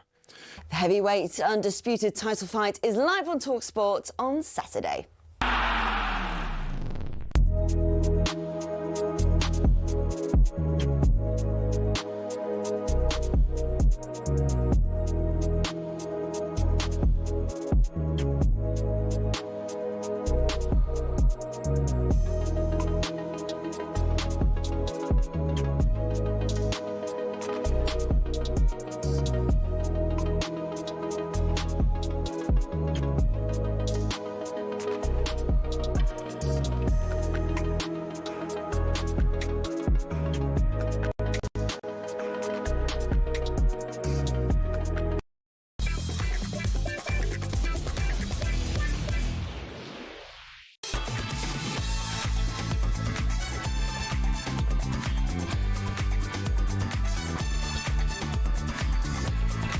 This is talkSPORT Breakfast with Arnold Clark app. Buy a car and opt in to Arnold Clark Rewards to enjoy access to great giveaways and everyday perks. Ray Parlour with me now. A huge week in the world of golf as the Open Championship kicks off at Royal Portrush over in Northern Ireland. Reigning PGA champion and world number one Scottie Scheffler was speaking to the media this week, saying some interesting things about the sense of fulfillment or lack of that he gets from the game. Have a listen. I'm not here to inspire somebody else to be the best player in the world, because what's the point? You know, this is not a fulfilling life. It's fulfilling from the sense of accomplishment, but it's not fulfilling from a sense of like the deepest, you know, places of your heart. You know, there's a lot of people that make it to what they thought was going to fulfill them in life, and then you get there and all of a sudden you get to number one in the world, and then they're like, what's the point? And, you know, I really do believe that, because, you know, what is the point? You're like, why do I want to win this tournament so bad? That's something that I wrestle with on a daily basis. It's like showing up at the Masters every year. It's like, why do I want to win this golf tournament so badly? Why do I want to win the Open Championship so badly? I don't know. Because if I win, it's going to be awesome for about 2 minutes. And then we're going to get to the next week, and it's going to be like, hey, you won 2 majors this year. How important is it for you to win the FedEx Cup playoffs? And it's just like, we're back here again, you know?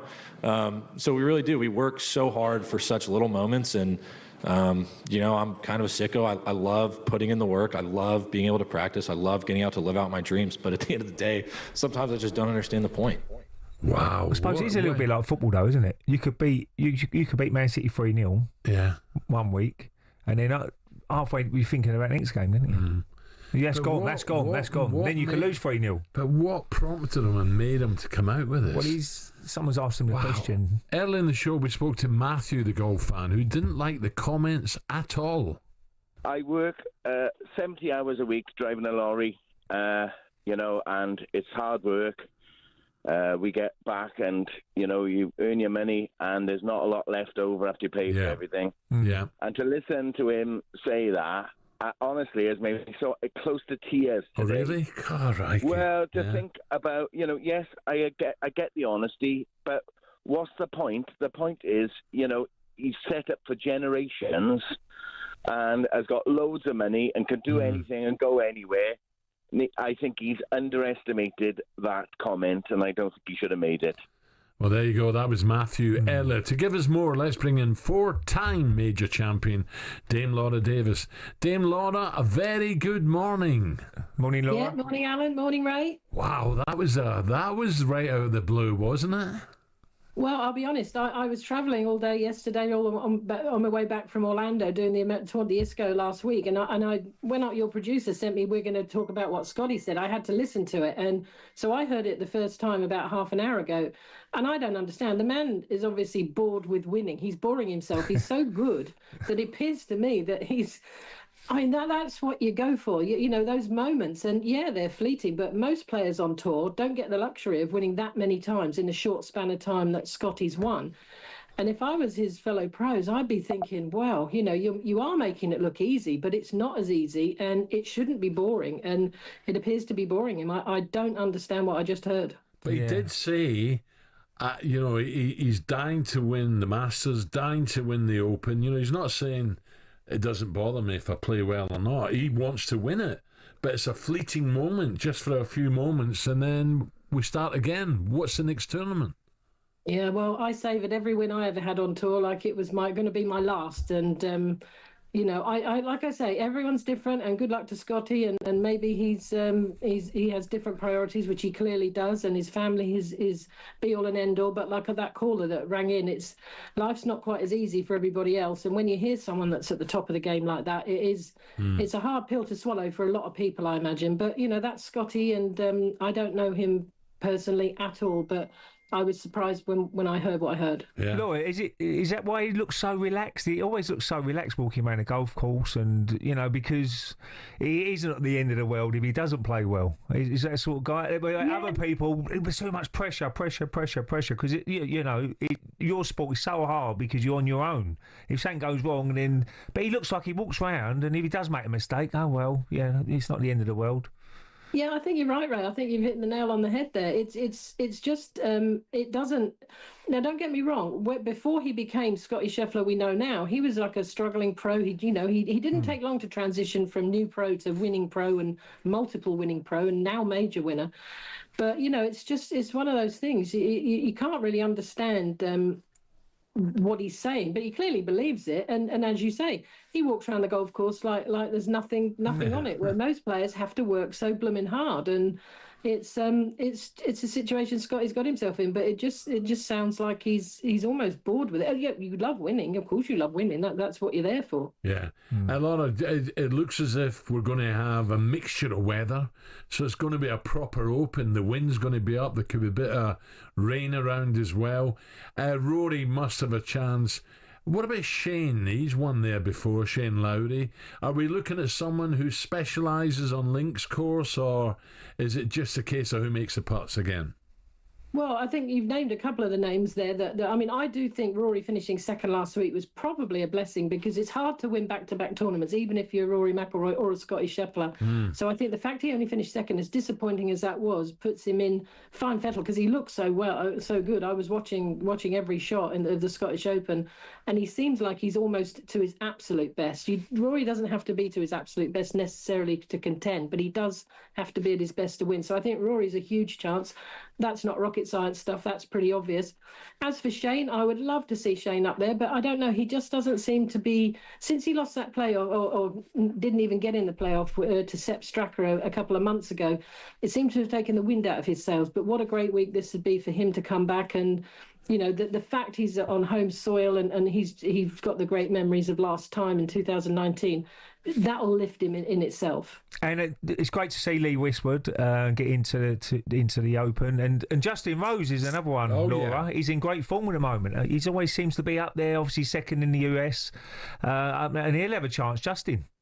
Yeah, absolutely. And he had a really lovely round on Sunday, shot 63 to get himself a lovely little top 10 finish. He had missed a few cuts over the last month or so, since Augusta, obviously, when he lost that playoff to Rory. But yeah, I think Justin, I think any of the home players are a good shout.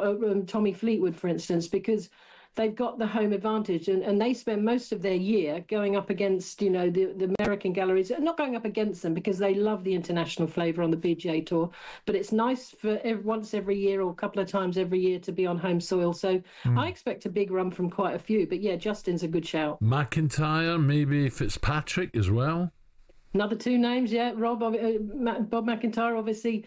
Just missed out in the US Open, playing great golf. Not his best week last week, not what he would have wanted in the Scottish. But yeah, another two names. And Fitzpatrick has come flying back to form in the last 2-3 months, because he kind of disappeared off everyone's radar. He's most certainly back on it now. Yeah. Well, we can't wait, Laura. Thank you very, very much. Thanks, Laura. I'm like you. I'm puzzled with Scotty's comments, what made him come out with that. But well, it just all adds to it. I can't wait for tomorrow. No. Dame Laura, thank you. Thank you very much. Let's look ahead to the next start of the show with Benchmark. Superstar Breakfast preview on talkSPORT with Benchmark's.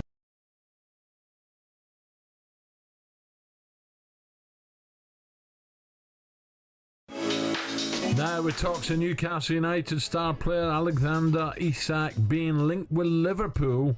We asked this Magpie legend his thoughts on the importance of the big Swede. Solano looks to control. Oh, brilliant! What class!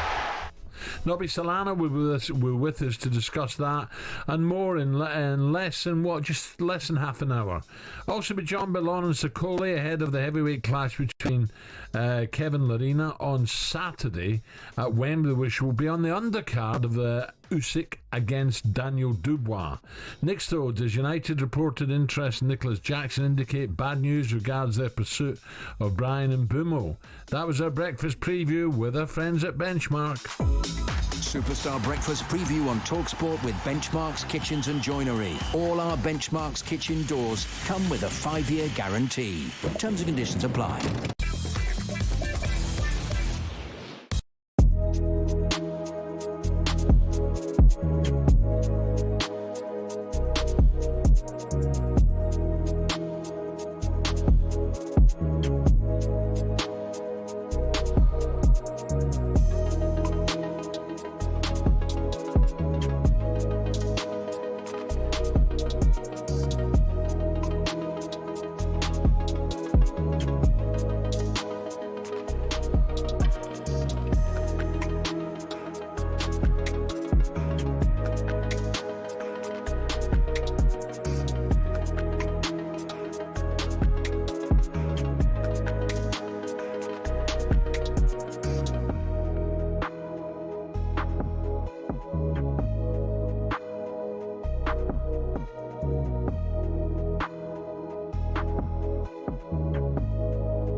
It's very interesting, by the way, looking at my screen here.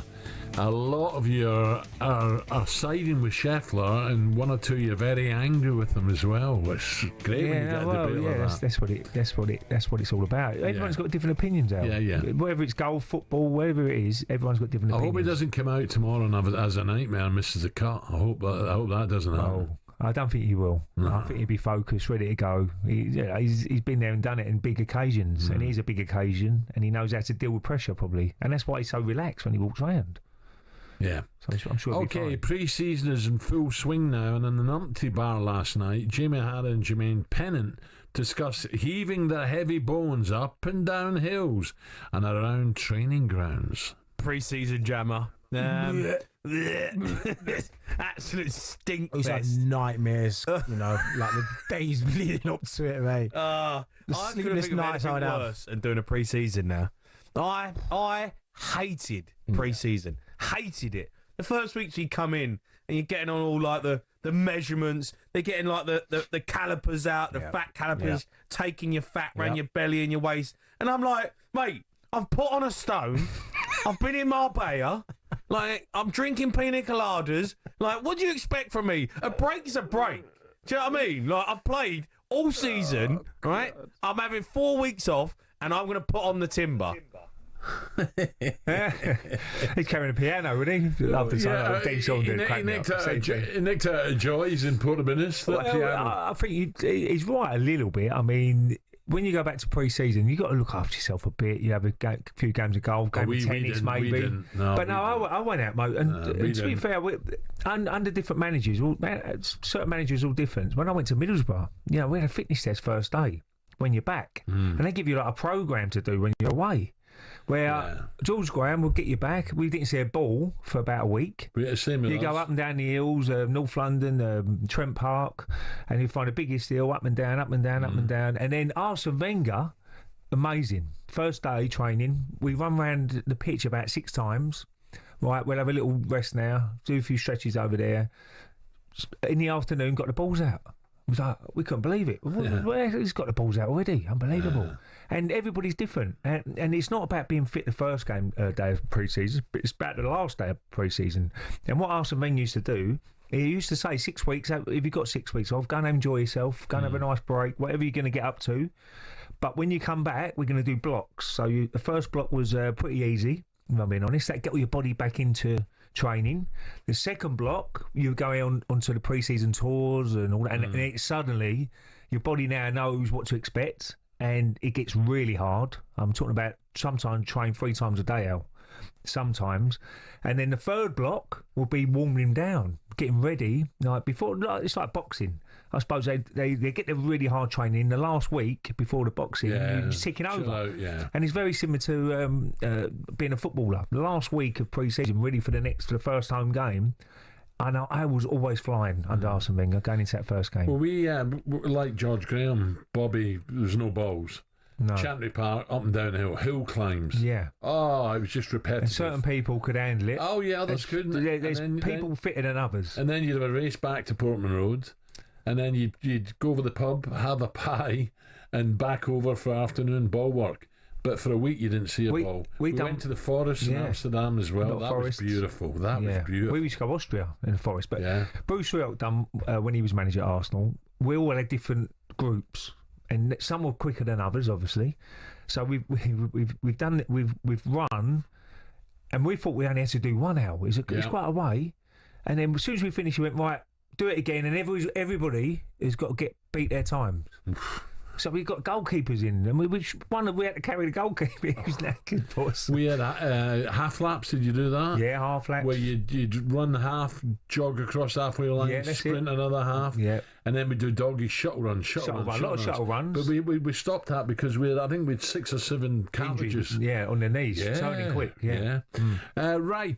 Join us now to round out all the latest transfer movers and shakers. Here we go. Is talkSPORT's chief football correspondent Alex Crook. Rookies Roundup, right here every day. Rookies Roundup, which players are on their way. If an agent's got a story. Hello, Alex Crook. What you got for me? Crookie gets it first. Yeehaw, cowboy! There's a snake in my boot. Oh, no. Yeah, Crookie is pre-season now. He's getting ready for Glorious Goodwood, that's for sure. Alex, very good morning, Crookie. Morning, Alex. Good morning. You're right. I'm bang up for Glorious Goodwood. I've been on the gallops already this morning, getting ready for a big week with you boys. It's going to be beautiful, beautiful. Right, Crookie, we've got to start with Newcastle and Liverpool and Isak. What do you make of this? Well, it's not a huge surprise that Liverpool are interested in Alexander Isak. I reported back in March that Newcastle were braced for serious interest from the champions in, for me, probably the best all-round striker in the Premier League at this moment in time. Obviously, Erling Haaland might have something to say about that, and Mo Salah, but I thought he was terrific last season. Alexander Isak may be a contender for Player of the Year when you think he helped end Newcastle's 7-decade-long wait for a trophy, got them back in the Champions League.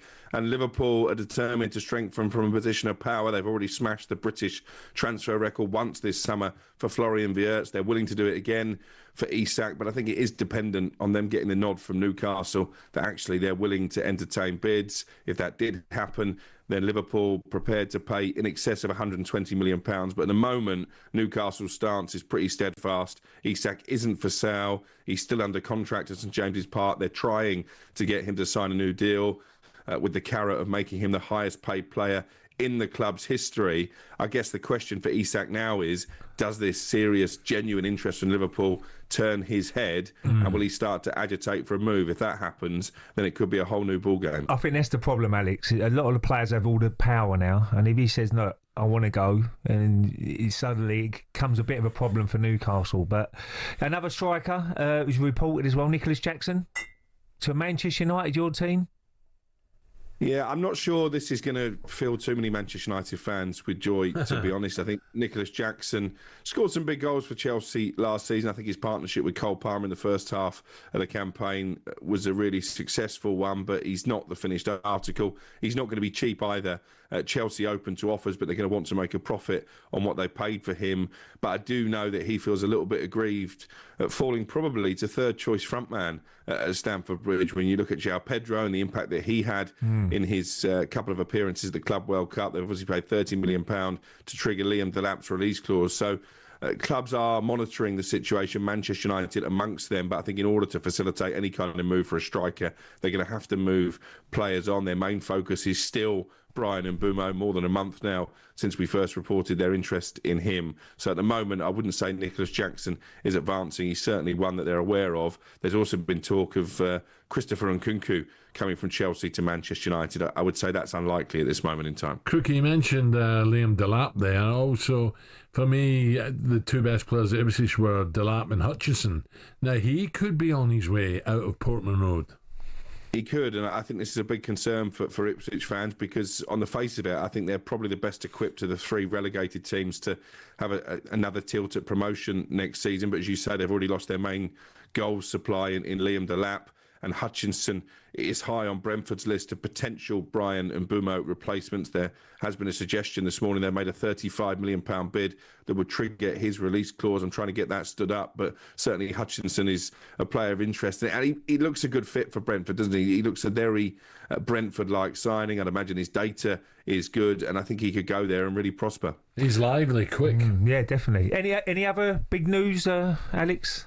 On the Waneri's, my old team, Waneri looks like he's now done his deal, which is good news for Arsenal fans because you wouldn't want him to go.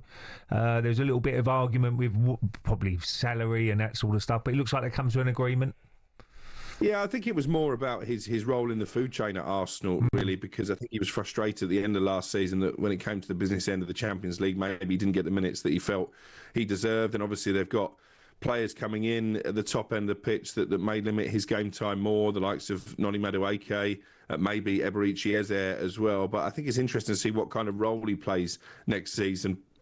Will he be seen as a wide player? Will he be seen as competition for Martin Ødegaard, who, let's be honest, Ray, didn't have the best second half of the season. Looked like he really struggled after coming back from injury. But it's a 4-year contract that's on the table and terms pretty much agreed. And I think Arsenal fans will be happy about that because they like to see players come through their academy. Miles Lewis-Skelly has done that, and Saka to establish themselves in the first team. And they'll be hoping Waneri can do the same. Yeah. Right, Alex, thank you. Looking forward to it. We'll speak again tomorrow. Thank you. Up next, we're going to ask Newcastle legend Nobby Solano whether Isak should follow in the footsteps of his teammate Alan Shearer and stay loyal to the Toon. That's coming next, 8:58.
Liverpool are willing to put 120 mil on the table for Alexander Isak should he decide to leave Newcastle this summer.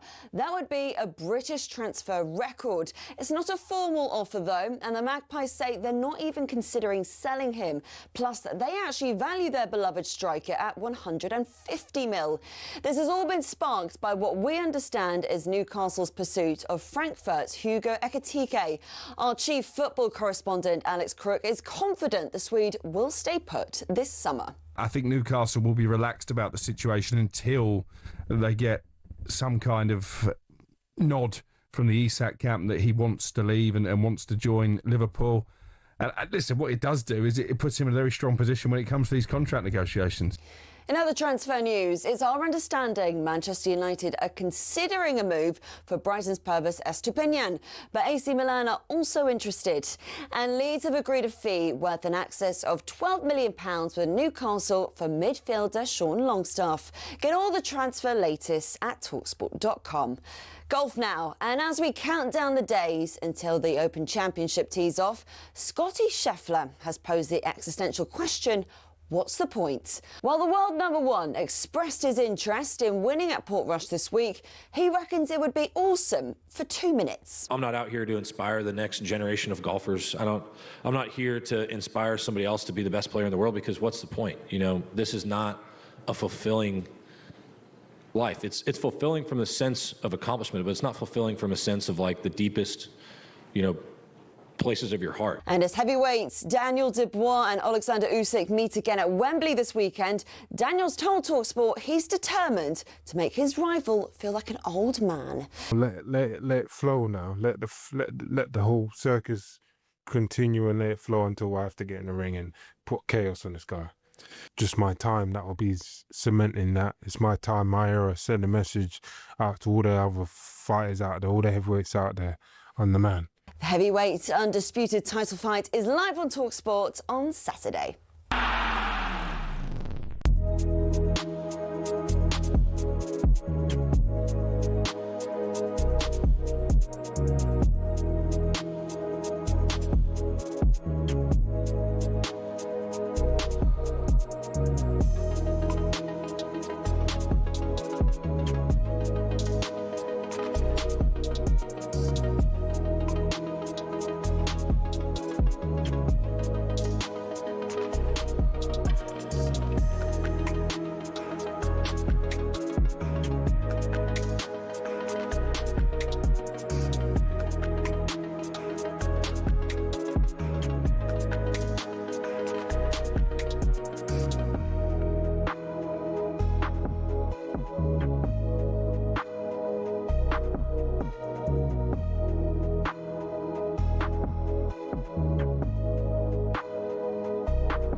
3 minutes after 9, talkSPORT Breakfast with Arnold Clark. Build your own car deal online, all with a few clickety-clicks. They make buying your next car very easy. Alan Brazil Ray Parlour.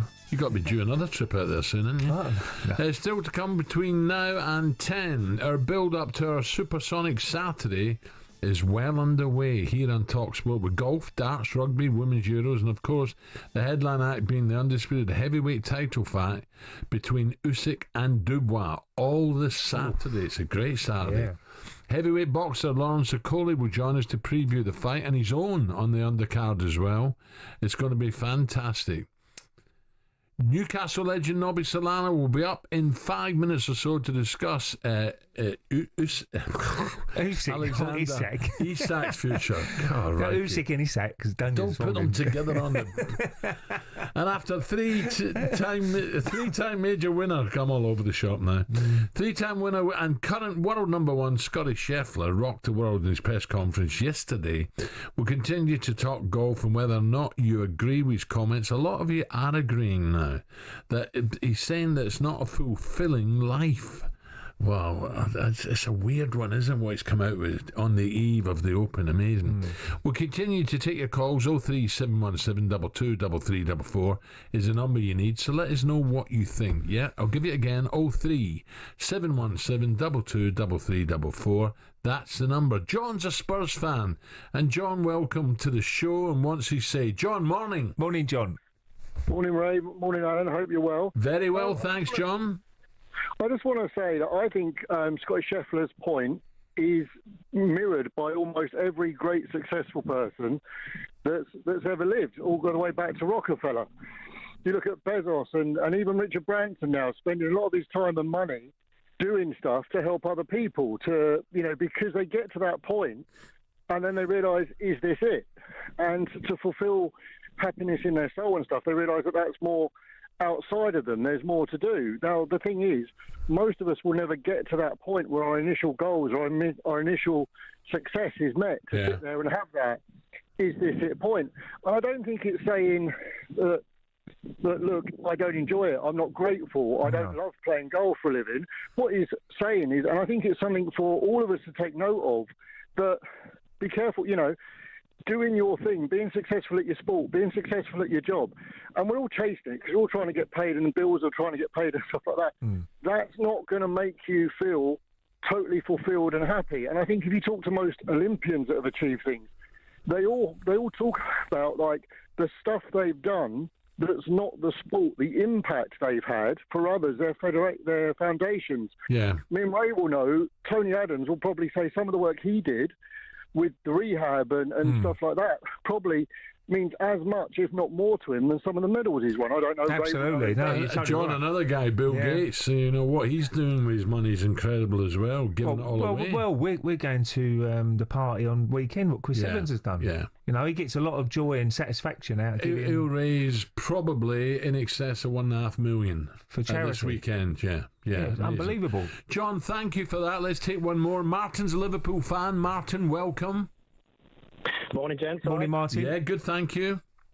Oh, good. Yeah, I agree with the previous caller, really, and disagree with, I think it was Matthew, the first caller. Basically, Scheffler's dedicated his whole life to golf, and, when you become a parent, your priorities change, and I think that's what's happened. He's won everything he can possibly win. I know that first caller said he works 70 hours, but, you're forgetting the hours that Scheffler puts in and travels the world. He's probably not with his family a lot. And I think he's just got to a point now where he's asked every weekend that, what are you going to win this tournament? How are you going to feel? And he's probably just fed up with it, Yeah, it's probably, don't get me wrong, it'd be lovely now and again to get in a private jet. I've done it myself now and again. Where Sir Rod said, come on, we're going to the game. But, to do it on a regular basis with these guys, plus, as Ray said, it's not just about what we see in the 4 days in the tournament, it's all the practice they have to put in. Non-stop.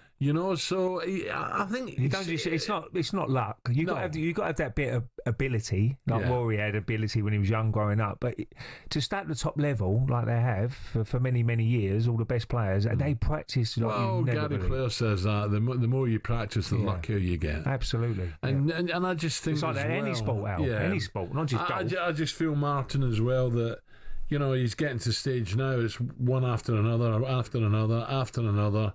And maybe he's just thinking, I want to spend more time with my family. And he's not allowed because he should be picking and choosing certain tournaments then, shouldn't he? But can you do that when you sign up for these things? Yeah, I'm not so sure.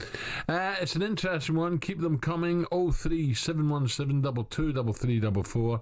I don't think he meant it in a bad way because he'll tee off tomorrow and he'll want to win the Open. He'll be focused and winning. Now, we've been talking Newcastle United this morning, the future superstar striker Alexander Isak. According to talkSPORT, Liverpool have contacted Newcastle regarding a potential £120 million deal for Isak. So let's get more on this story and cross over to former Newcastle winger Nobby Solano, who joins us now. Nobby, a very good morning and welcome. Morning, Nobby. Good morning, my friend. Nice to see you after a long time. Nobby, just on Isak here, 120 million is clearly not enough. That's if he wants to go, but I would imagine, Nobby, that you're suggesting or you're hoping that he stays in the black and white of Newcastle United rather than go to Anfield. 100%. I'm sure Eddie Howe tried his best. He's tried to keep the best players in the team, especially for this season because they have to face a lot of tournaments. You know, it's very important to keep your strongest squad. I know the money is crazy at the moment, but the way is the Premier League now. Price for any good player is really, really high. But I don't think so Newcastle will let him go. There was always rumours that Alan Shearer, wasn't there? I mean, he might leave Newcastle. A little bit different scenario because Alan was Newcastle through and through and always been a supporter. So it's very hard for him to leave, and he got his opportunity when he went back. But he stayed, and look at how much of a legend he is at Newcastle. I mean, unbelievable. And Isak, Nobby, you've been lucky. You played in front of those fans, and they're unbelievable. And they love him, Isak. He'd be like a god to a lot of the fans. And he could legacy is always a really big thing. If you can stay and start scoring goals, and then suddenly Newcastle can try and win that league, because they have got a great squad of players, then he could really set something up nicely for himself going forward and be a legend for the club for the rest of his life. Yeah, 100%. I'm agree what you say. Newcastle now, like I'm saying, is in great position. I know every player goes with your own ambition. They try to win trophies. I think it's a great opportunity. They did already. I know they're looking for the Premier League title or looking for the Champions League, any successful there. But like you say all the time, the fans love it when you're always loyal to the team, loyal to the club. It's very tentative for Isak, He's in great position. It's very tentative for the club, how much money they offer to him. But I think Eddie will be the guy. I mean, the manager won't let him to happen this situation because you build in a team for the last 3-4 years. Good striker. It's not easy now to find a good striker. I don't think so will be... I can't see Newcastle sell him. I don't think so. It was at least the player want to go. At least the player come and knock the door to say, "Please, I want to go. I don't want to be there." But Isak feel, the passion in here in the Northeast. All these players now they will be heroes. Is the first win the trophy after a long time. So I can see Isak move from the team. And it's going to be very tough next year, Nobby. You look at Liverpool, you look at Manchester City, look at Arsenal. Could they get, their centre forward in? Newcastle, Chelsea. Look what Chelsea have done. So this is Newcastle have to strengthen, not weaken. Yeah, of course. That will be amazing season for all the Premier League became in the last 8-10 years. We became really, really strong. And back in the year when we used to play, with all respect, you have a 3-4 team really, really strong. Chelsea, Arsenal, Man United, Liverpool. But now is any team in the Premier League is hard to beat. You go away, Brighton, Brentford. It's teams like that. It's no easy. So Newcastle need to keep the best player they can have because they have to face 4 tournaments: Champions League, the FA Cup, Carabao Cup again, and the Champions League. The Premier League, so it will be really tough. You need a big squad to handle all the season. Nobby, it's great to have Sunderland back in the Premier League because I'm sure you played in quite a few. Did you play in a lot of Newcastle-Sunderland derbies when you played? Yeah, I did. So Sunderland back in the Premier League, and that is always a good game to watch. It's fantastic. Play derby matches is always fantastic for the fans. Even they are so close, the passion from both teams, both sides. We delighted to Sunderland back again, especially in the Northeast. Everybody's delighted to have these kind of games. I remember playing many times against Sunderland. It's very special for the fans. Yeah. Nobby, listen, let's see what happens. I hope, in a way, I hope he stays at Newcastle. I really do. Nothing against Liverpool. Liverpool are strong enough. But it'd be a great signing if they got him. But for the fans, I hope he stays at Newcastle. Yeah. Nobby, great to talk again. Thanks, Nobby. Thank Good you. luck. Thank you very much, guys. Good to see you, my friend. All the best. But Nobby Solano there. If you look at the Newcastle squad, though, Al, if they do keep him, they've got some team, you know. When you look, Alanga's just gone there from Forest, who had a brilliant season at Forest last year. You've got Gordon, you've got Barnes as backup, you've got in that midfield is very good. Jolinton, Gamiris, Tonali, who's a top player. So they've got some players, Newcastle. They've got to keep him. They've got to try and keep him, yeah, definitely. But I can understand why Liverpool want him, that's for sure. Oh, absolutely, yeah. Okay, coming up next, we'll ask Lawrence Okoli how fellow heavyweight Daniel Dubois begins to go about beating Alexander Usyk. All the best. 9:14.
After 9, Ray Parlour alongside me now this Saturday.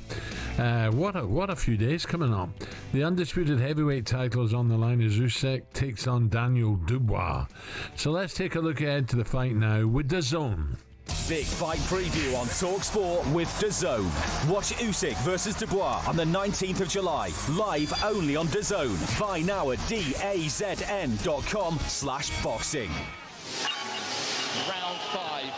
Good right hand, but that was low. hurt Usyk because he is now onto his backside. That weren't that low. That was a body shot. I'm telling you, I looked at that. That was on the waistline. Them shorts were high. We got conned out of that. VAR, if you can have it in football, bring it in boxing. Down goes Joshua. Dubois hits him with a tremendous right-hand counter. Are you not entertained? Are you not entertained? Dubois giving Big Benny Miller a Brooklyn beat down against the ropes. Alexander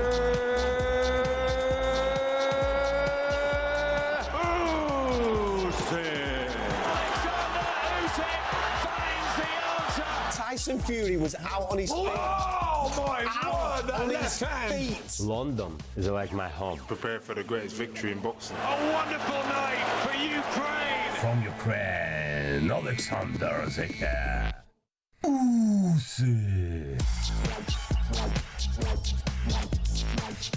Yeah, the bumper summer of sport just keeps on coming, this time in the world of boxing. Undefeated Usyk takes on Dubois for the undisputed heavyweight championship of the world, live on talkSPORT on Saturday. talkSPORT's Gareth A. Davis sat down with Daniel Dubois yesterday. You have changed. A lot of us have seen it. You're enjoying fight weeks more, you're enjoying camps more, you're smiling more, you're more outward than you've ever been.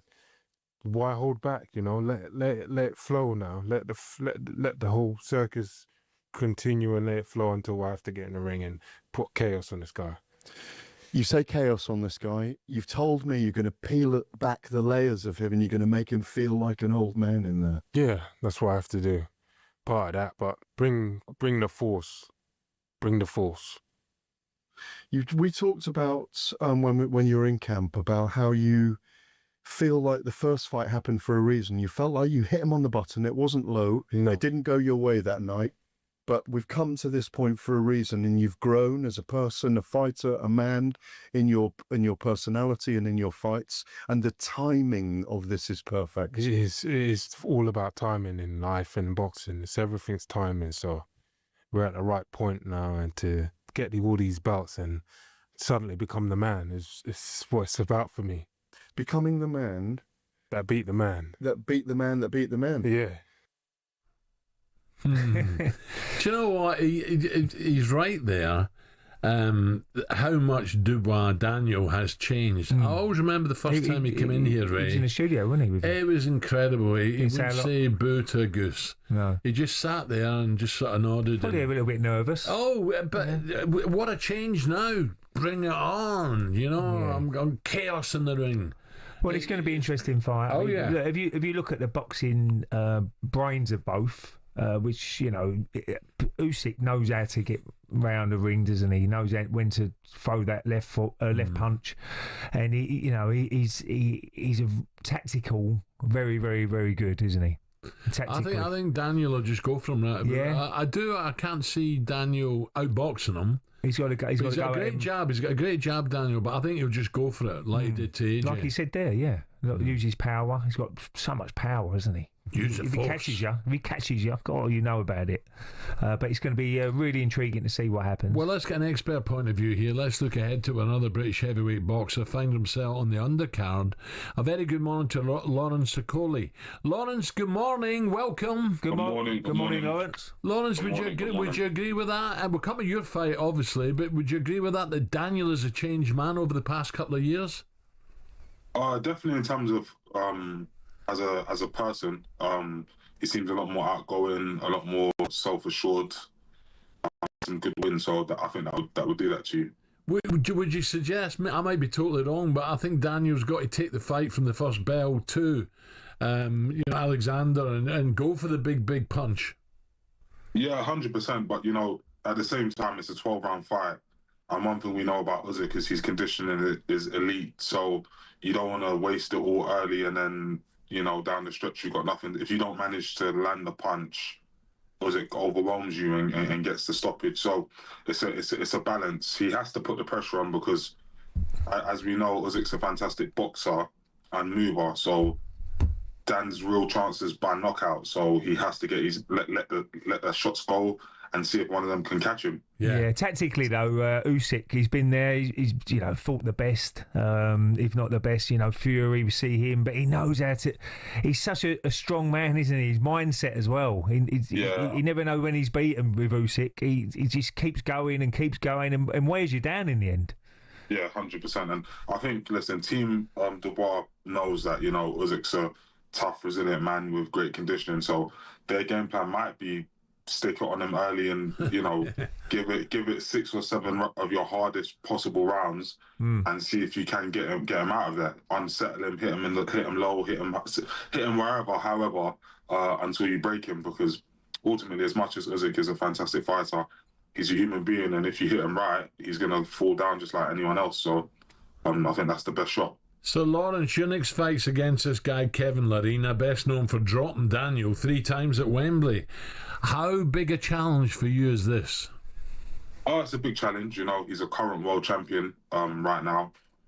He's got a lot of experience, as you said, boxed down in front of 80,000 or whatever it was, and took Justice Honey a good 10 hard rounds and hurt him a couple times. So one thing we know about Kevin is that he's always pushing everyone to the limit. So yeah, I'm ready for a fight. Yeah, and have you gone up a couple of weights, Lawrence? Yeah, I've gone up. Now I'm heavyweight. I've done cruiserweight, bridgerweight, and now heavyweight. So has that been? Yeah. Is it been tough to do that, or is it? Is it easier? Easier. It's been easy. It's been fun. I'll tell you that. Can eat more. How much have you put on kilo-wise then, from cruiser to heavy? Kilograms from cruiserweight to, it would be... Or pounds, whatever, it doesn't matter. Like 25, 26 kilos, so maybe like 60 pounds. Yeah. That's incredible. Are you comfortable with that weight? Oh, 100%. I was losing maybe 20, 30 pounds to make cruiserweight at the time. So it was becoming too much of a stress. Then I had to lose a bit to get to bridgerweight. So now I'm just enjoying life again. Lawrence, another fight coming up, which I'm intrigued by. Dillian White, Dillian's a warrior, but this youngster Moses Atuma, he is unbelievable. This is August. That's a great fight, 16th of August. Would this be Moses' first big test? It'll be the biggest test he's had so far. I think, we never know what's going to happen until the day, but I do look at it and say, he's got every advantage to win this fight and win this fight well. He's got speed, youth, power, athleticism. So I think Dylan is obviously a tough campaigner, but I do think that he's been hurt a few times now. So I think if he faces a proper puncher, which Moses clearly is, I think that would be his undoing. Yeah, I can't wait. Listen, good luck against Kevin Lerena, Lawrence. Good luck, Lawrence. I mean that, and hopefully we'll talk after the fight when you've won them, when you've beaten them. For sure. Nice one, Zion. Enjoy the night. Thank you, Lawrence. Good luck, Lawrence. Have a good one. So there's 3 cracking fights coming up for us. It's brilliant. No, the boxing's brilliant at the moment, isn't it? I know Simon's always into it. Simon Jordan. I listen to him sometimes. Moses is good, by the way. Is he? Ray. This is the one to watch. This is a young. Well, when is this? August. This is a young Tyson.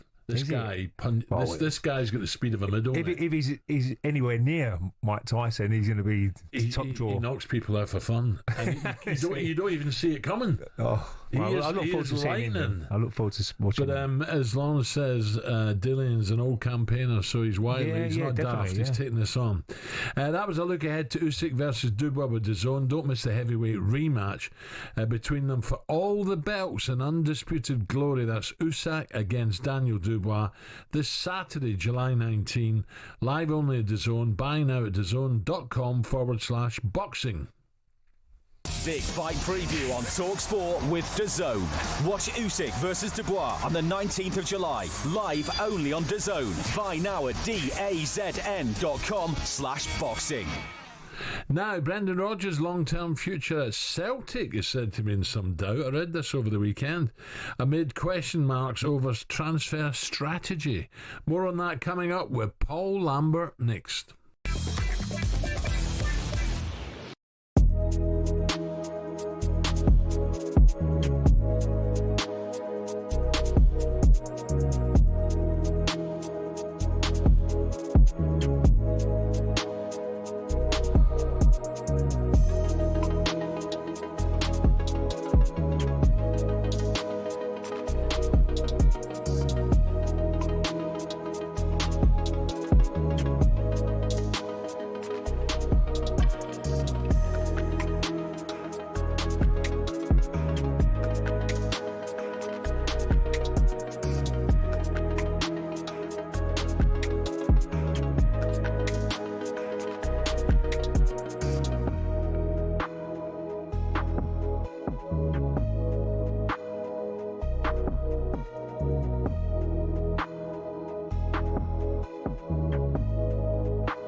Liverpool are willing to put 120 mil on the table for Alexander Isak should he decide to leave Newcastle this summer. That would be a British transfer record. It's not a formal offer though, and the Magpies say they're not even considering selling him. Our chief football correspondent Alex Crook is confident the Swede will stay put this summer. I think Newcastle will be relaxed about the situation until they get some kind of nod from the Isak camp that he wants to leave and wants to join Liverpool. Get all the transfer latest at talksport.com. Golf now, and as we count down the days until the Open Championship tees off, Scottie Scheffler has posed the existential question, what's the point? While the world number one expressed his interest in winning at Portrush this week, he reckons it would be awesome for 2 minutes. This is not a fulfilling life. It's fulfilling from the sense of accomplishment, but it's not fulfilling from a sense of like the deepest, places of your heart. And as heavyweights Daniel Dubois and Alexander Usyk meet again at Wembley this weekend, Daniel's told talkSPORT he's determined to make his rival feel like an old man. Let it flow now. Let the whole circus continue and let it flow until I have to get in the ring and put chaos on this guy. The heavyweight undisputed title fight is live on talkSPORT on Saturday.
This is talkSPORT Breakfast with Arnold Clark. Get the UK's best used car deals guaranteed.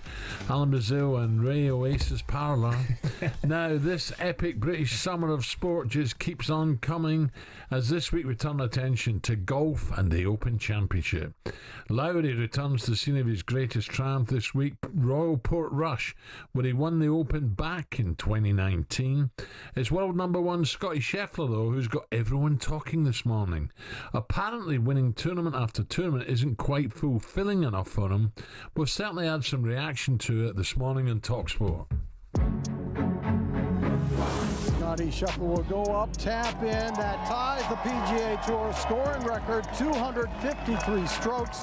That's as dominating a performance as we have ever seen on the PGA Tour. Hey, you won 2 majors this year. How important is it for you to win the FedEx Cup playoffs? And it's just like, we're back here again, you know? Sometimes I just don't understand the point. Life's not quite as easy for everybody else. And when you hear someone that's at the top of the game like that, it's a hard pill to swallow for a lot of people, I imagine. I work 70 hours a week driving a lorry. It's hard work. And to listen to him say that, honestly, has made me so close to tears. You get to number one in the world, and then they're like, what's the point? I really do believe that because, you know, what is the point? What's the point? The point is he's set up for generations. He's got loads of money. I think he's underestimated that comment, and I don't think he should have made it. Showing up at the Masters every year, it's like, why do I want to win this golf tournament so badly? Why do I want to win the Open Championship so badly? I don't know. It shouldn't be boring, and it appears to be boring, and I don't understand what I just heard. He has this nonchalant attitude that golf isn't the be-all and end-all. We can see that in his performances, and it's probably why he's favourite this week. If you're just being honest, how can anybody really have a problem with that? 25-10. You'd think this would probably affect his golf. No, Scottie made an error here. Listen, when he tees that up, you know, he's got only one thing. Birdies. Well, they're focused, aren't they? I mean, once they get in that first tee with all the crowd, they're used to it. They're played in big tournaments, and they're, you know, won big tournaments, majors and all sorts. So as soon as he gets on that tee, Al, he'll be focused, right? Let's swing it well. Let's get as many birdies as we can. We'll obviously make some mistakes. Do you know what I was thinking? We heard Dame Laura Davis saying she was very surprised. Someone like Gary Player, I wonder what he'd think about that. You know, he's still playing, still loving it. I wonder what he would think about Scottie's, his opinion. Yeah, but everybody's different now. I mean, you know, look, there is a seniors tour there, but not every single player will go on to that seniors tour, will they? No. You can see the players who go on it and they love it. You know, they're really competing. I think it's more the competing side, isn't it? You know, tournament golf is so difficult. When I go up, we play like points. Well, I also think it's probably travelling, different hotels and different parts of the world. I think that's probably got something to do with it. He probably, I would imagine he'd want to spend more time. It's been a normal. He should think about a liver tournament then, shouldn't he? Live tour. I thought you said liver there. No, live tour. Because that is only three rounds, isn't there? Well, it might do. Who knows? But a little bit more time on your hands, probably. Well, we've been asked for calls all morning. Would you make of hearing someone living a life that most people could dream of, saying, what's the point? Well, it's different because football's... I was going to say, let's just ask... Let's say Arsenal won the league and Saka said after, what's the point? Well, it's different because they're individuals, whereas football's a team sport, isn't it? Team sport, yeah. All three, his listeners, he's just been refreshingly honest here, saying it's not the bees all and end all. 03717223344 is the number to have your say on Scheffler's comments. And we'll head to the phone lines now. Lee's a big West Brom fan and a massive golf fan. Lee, welcome. Morning. How you doing, Lee? Good morning, Alan. Good morning, Ray. I wouldn't say I'm a massive West Brom fan, but that's my home. I thought Bob Daly still played for him, to be honest, and Big Dave. Yeah. But it was the first match my dad took myself and my brother to back in the 70s. So yes, I do follow them. But Scottie Scheffler's comments resonated with me somewhat, and it had a sort of parallel with a golfer from a previous era, not that long ago. Very unconventional golfer. Bit unusual, carried a bit of weight, and then he come back as a much more svelte, muscular figure. As soon as I say who it is, you'll know exactly. It's David Duval. Yes, bad back. Of course, terrible back. But always wore it black, and he showed off his new muscular figure, wraparound sunglasses. I think at the time he was one of only 3 players to shoot a 59 on the PGA Tour. And he did it in the last round of some big tournament. And then he became world number 1. He was a contemporary of Tiger Woods. And then he won the Open 2001 at Royal Lytham. And I remember him saying after that, he almost felt he'd reached his nadir. And he said, well, what else is there to achieve? I've become world number 1, played in the Ryder Cup, and won the Open. And to him, that was it. Yeah. And then he thought afterwards, well, what is left? I think he had some health issues, but it sort of draws a parallel with Scottie Scheffler. Yeah, he definitely, I can tell you, Lee, he definitely had problems with his back, and that's why I thought he chucked it. But the comparisons are there. Thank you, Lee. Do you remember Duval? Yeah, of course I do. He's got him spot on with the sunglasses. Yeah. All in black, great good player, swing, very great good player. swing. And that's that era. He was very good, and I remember him winning the Open. Yeah, right. Good player. But then he went missing for years, didn't he? Then he come back. I don't know when he come back. He probably had a good few years off, and then he was back in, and he was shooting like 12 over par and all that hell. And then I wonder what Lee thinks. Lee Westwood will tee up at the Open, and he flew back, didn't he, amazing, from Dallas through No the sleep. night to go straight on the course, Dundonald Links, and won it. And he's in. So it just shows you we're all different. Okay, to football now. Up at Parkhead, is Brendan Rodgers' future in doubt? Well, when the Northern Irishman said in May that he was longing for the summer, which didn't help the narrative that he's eyeing a long break in management. And a year back, having called on his board to be braver in the transfer market, Brendan got Adam what's his name? Adair. And also he brought in, who was the other one he brought in? Engels for a combined 20 million. Fan. Yeah, Engels. His contract expires in 2026. He would have clocked up 5.5 seasons as boss by this point. That's a long time, 5.5 years. Yeah.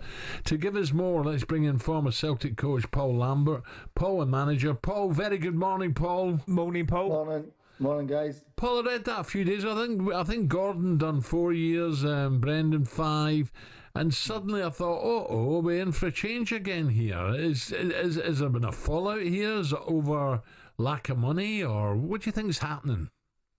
No, I don't think there's anything too much to read into, Alan. I think that, as you probably know as well as I do, the Glasgow media up there will speculate on anything, especially when it comes to Celtic and Rangers. So as soon as you say one word out of turn, then the media latch onto it, or you have a little bit of a gripe at something, they'll latch onto it. So Brendan, I think, is really, really happy up in Glasgow. So I don't see anything changing imminently. Anyway, I definitely think he's really happy there, and they've got Champions League football hopefully again this year coming, and the club's in a really good place at the minute. So I don't see that happening at all. No. And Rangers haven't exactly spent fortunes to try and close that gap, have they?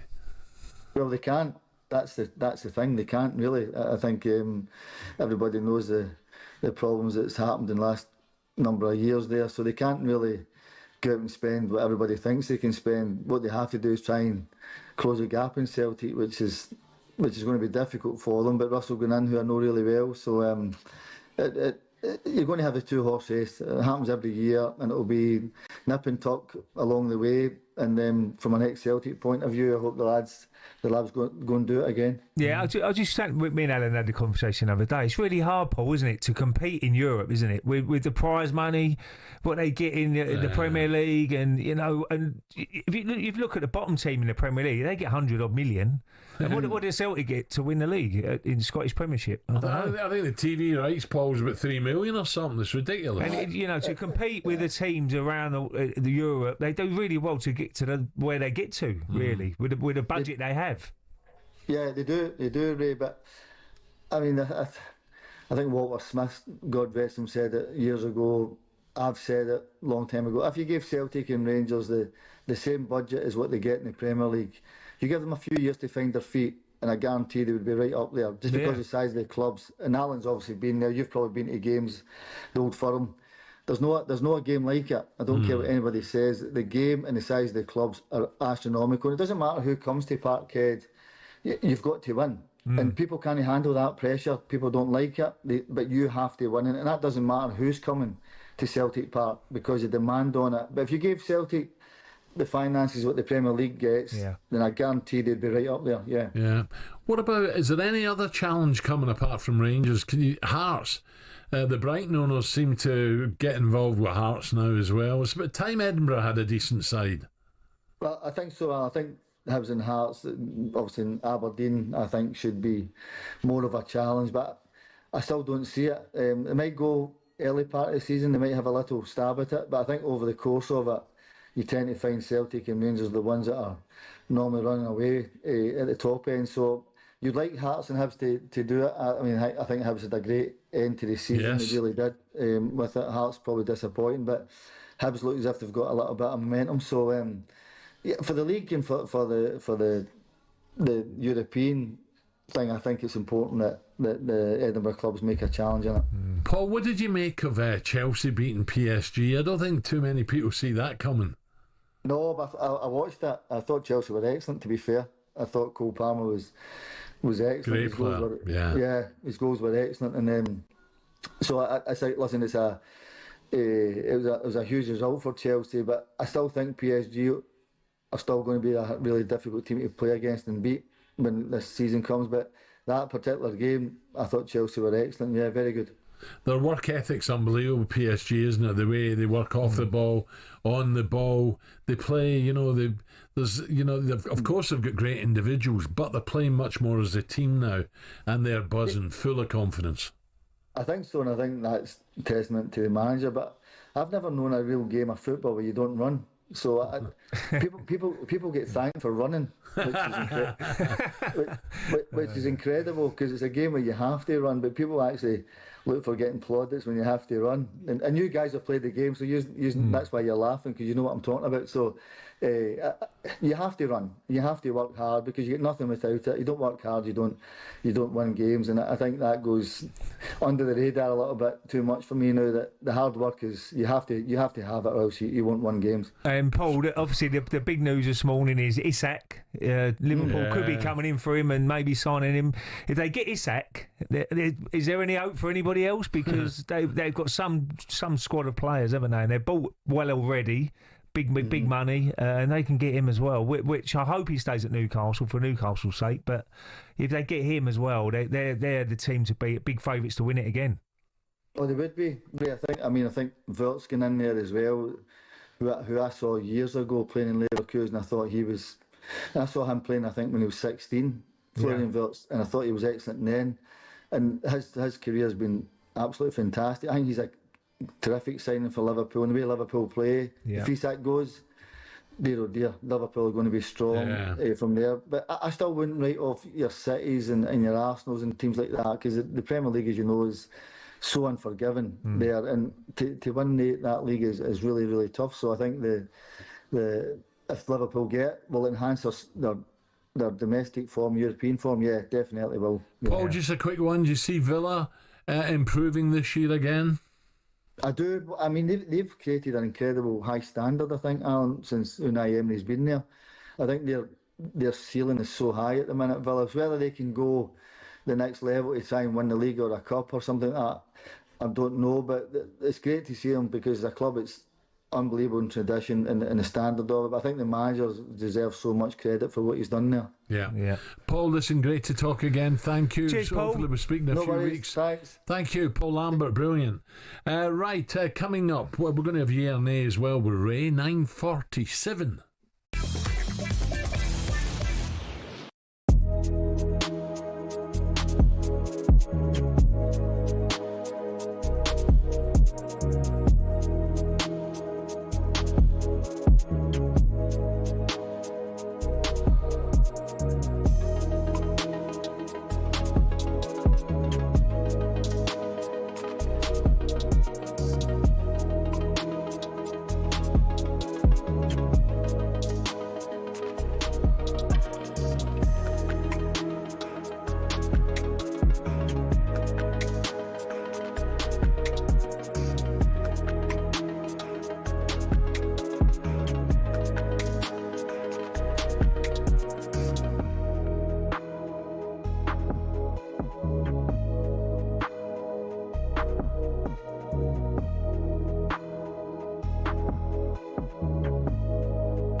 I've not broken.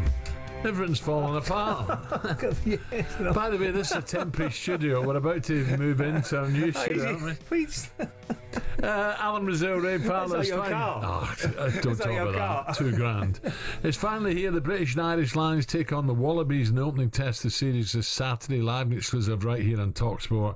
Coverage starting from 10 and kick off 11 a.m. Across. By the way, we've got to be careful, Ray. We're going to miss so much sport this weekend because we got gig in the gardens. We've got a charity. There must be a sports bar in his garden, isn't there? With all the telly, that's all you've got to have. It's magic. It'll I'm be looking forward to it. Oh, across the week, former British and Irish Lions Ben Kay will be counting down his top favourite Lions moments each day, with his favourite being revealed on Friday. So let's hear his third favourite of all time. Right, this is Ben Kay, third favourite all-time Lions moment. I'm former British and Irish Lion Ben Kay, and as we build up to the Lions' first test down under against the Wallabies this weekend, I'm going to be counting down my top 5 favourite ever Lions moments. My number 3 top moment would be sitting in Wellington in 2017 when the Lions evened up the series, their win against the All Blacks. Owen Farrell steps back, now comes into the ball, strikes it right-footed, the Lions fans like it, Owen Farrell likes it, and with 3 minutes to play, New Zealand 21, British and Irish Lions 24. Just an incredible atmosphere at the Cake Tin Stadium in Wellington. The sea of red were going off, the outpouring of emotion from all the Lions fans. The Lions win the second test of a Lions series for the first time since 1997, and we're all going to Eden Park next weekend. Series still alive. I seem to remember standing in a bar with Andrew McKenna after that game, and we had a decent night celebrating the fact that we were going to be all on for the following weekend. Yeah, there you go, Ben Kay, Andrew McKenna. He's been here a few years, Andrew. Crikey, I can't believe he's in Notts County. I thought it was Forest. The British and Irish Lions take on the Wallabies in the opening test of the series this Saturday. Here we go, live and exclusive right here on talkSPORT in Brisbane, with coverage starting from 10 a.m. and kick-off 11. Shaban will be your host for that one, and she'll be joined by legend of the 2013 series, Down Under, Alex Cuthbert, as well as Wallabies' all-time record try scorer, the brilliant David Campese. And your commentary team of former Lion Ben Kay and Andrew McKenna. Right, let's finish with a bit of yay or nay, Ray. Right, Simple Ray, hold on if I sort this out. Yeah, go on in. I'm not good with these gadgets. Simple Ray, if you Simple agree... Ray. Simple Ray, yeah, that's your new name. If you agree with a statement, you start your answer with yay, and if you disagree, you start with nay. So let's find out if Ray says yay or nay as we play yay or nay with Ray today. Hooray! Give us a break. First up, God damn, this is hard work. I need a pint. After Chelsea's club win at the weekend, talkSPORT spoke to Chelsea chairman Todd Bowley, who said he always believed in the project. We always knew that, whatever happens on any given day, and the odds, that we thought what we had and were able to round out with a piece or two. Really, put the boys and really understanding, what Enzo's been doing. We're big believers. We knew all along in the value of the project. And so, I think obviously it came together brilliantly. And those are just odds that you can't predict, but we're hopeful that every day we wake up, the odds are that, Chelsea is going to win something big. Todd Bowley there. So, Ray, I thought Enzo Maresca was going to Celtic all those years ago, but he didn't. So, yea or nay, Ray, having now won 2 trophies, is Enzo the real deal? I would say, I think he's going in the right direction. I really do. I mean, it's getting as much as people can say, not the tournament. Was it real? Look, they won it, and fantastic for the club. Great money that they've got from winning it, and he's getting it right at the moment. So I think Pedro's going to be a good signing. You've got Palmer if he's on good form. I think they, as John Hills was on earlier with Coral, their odds have been slashed now to win the Premier League, and I think they will challenge. Certainly, they'll be up there. They have a chance. So I think they're definitely going in the right direction, Chelsea. Next up, speaking of Chelsea, Nonwaki looks to be making the move to the Emirates, but it didn't go down well with Arsenal fans. What's that about? I'm not too sure about that. Many went online to sign up to a position to try and stop the move going through. Whoa. No, you can't do that. So I think that's wrong. I really do. You give him a chance. He's a young 23-year-old. He's England. He's got in the England squad. Can play either wing. He's versatile along that front. He's good at one-on-ones against someone. So look, you can't knock someone. And he's under 50 million, I think he is, Al. They're saying 55. That's add-ons, but they've got him for 40 or late 40s. And I think he can improve. Yeah. So I'm against that, if I'm being honest. Don't get me wrong, it's all about what you do on the pitch for me. So if he gets, if he can put good performances in, that crowd has certainly changed very quickly. Promise you. Ray, I've enjoyed today. You're back with me on Friday. Yay! And back to alongside Dean Saunders. Got a break tomorrow. You've got Dino tomorrow? Dino tomorrow from 6 a.m. I look forward to that. Listen, have a great day. Can't wait for the start of the Open as well. Up next, Danny Kelly and Simon Jordan. Stay, don't go anywhere.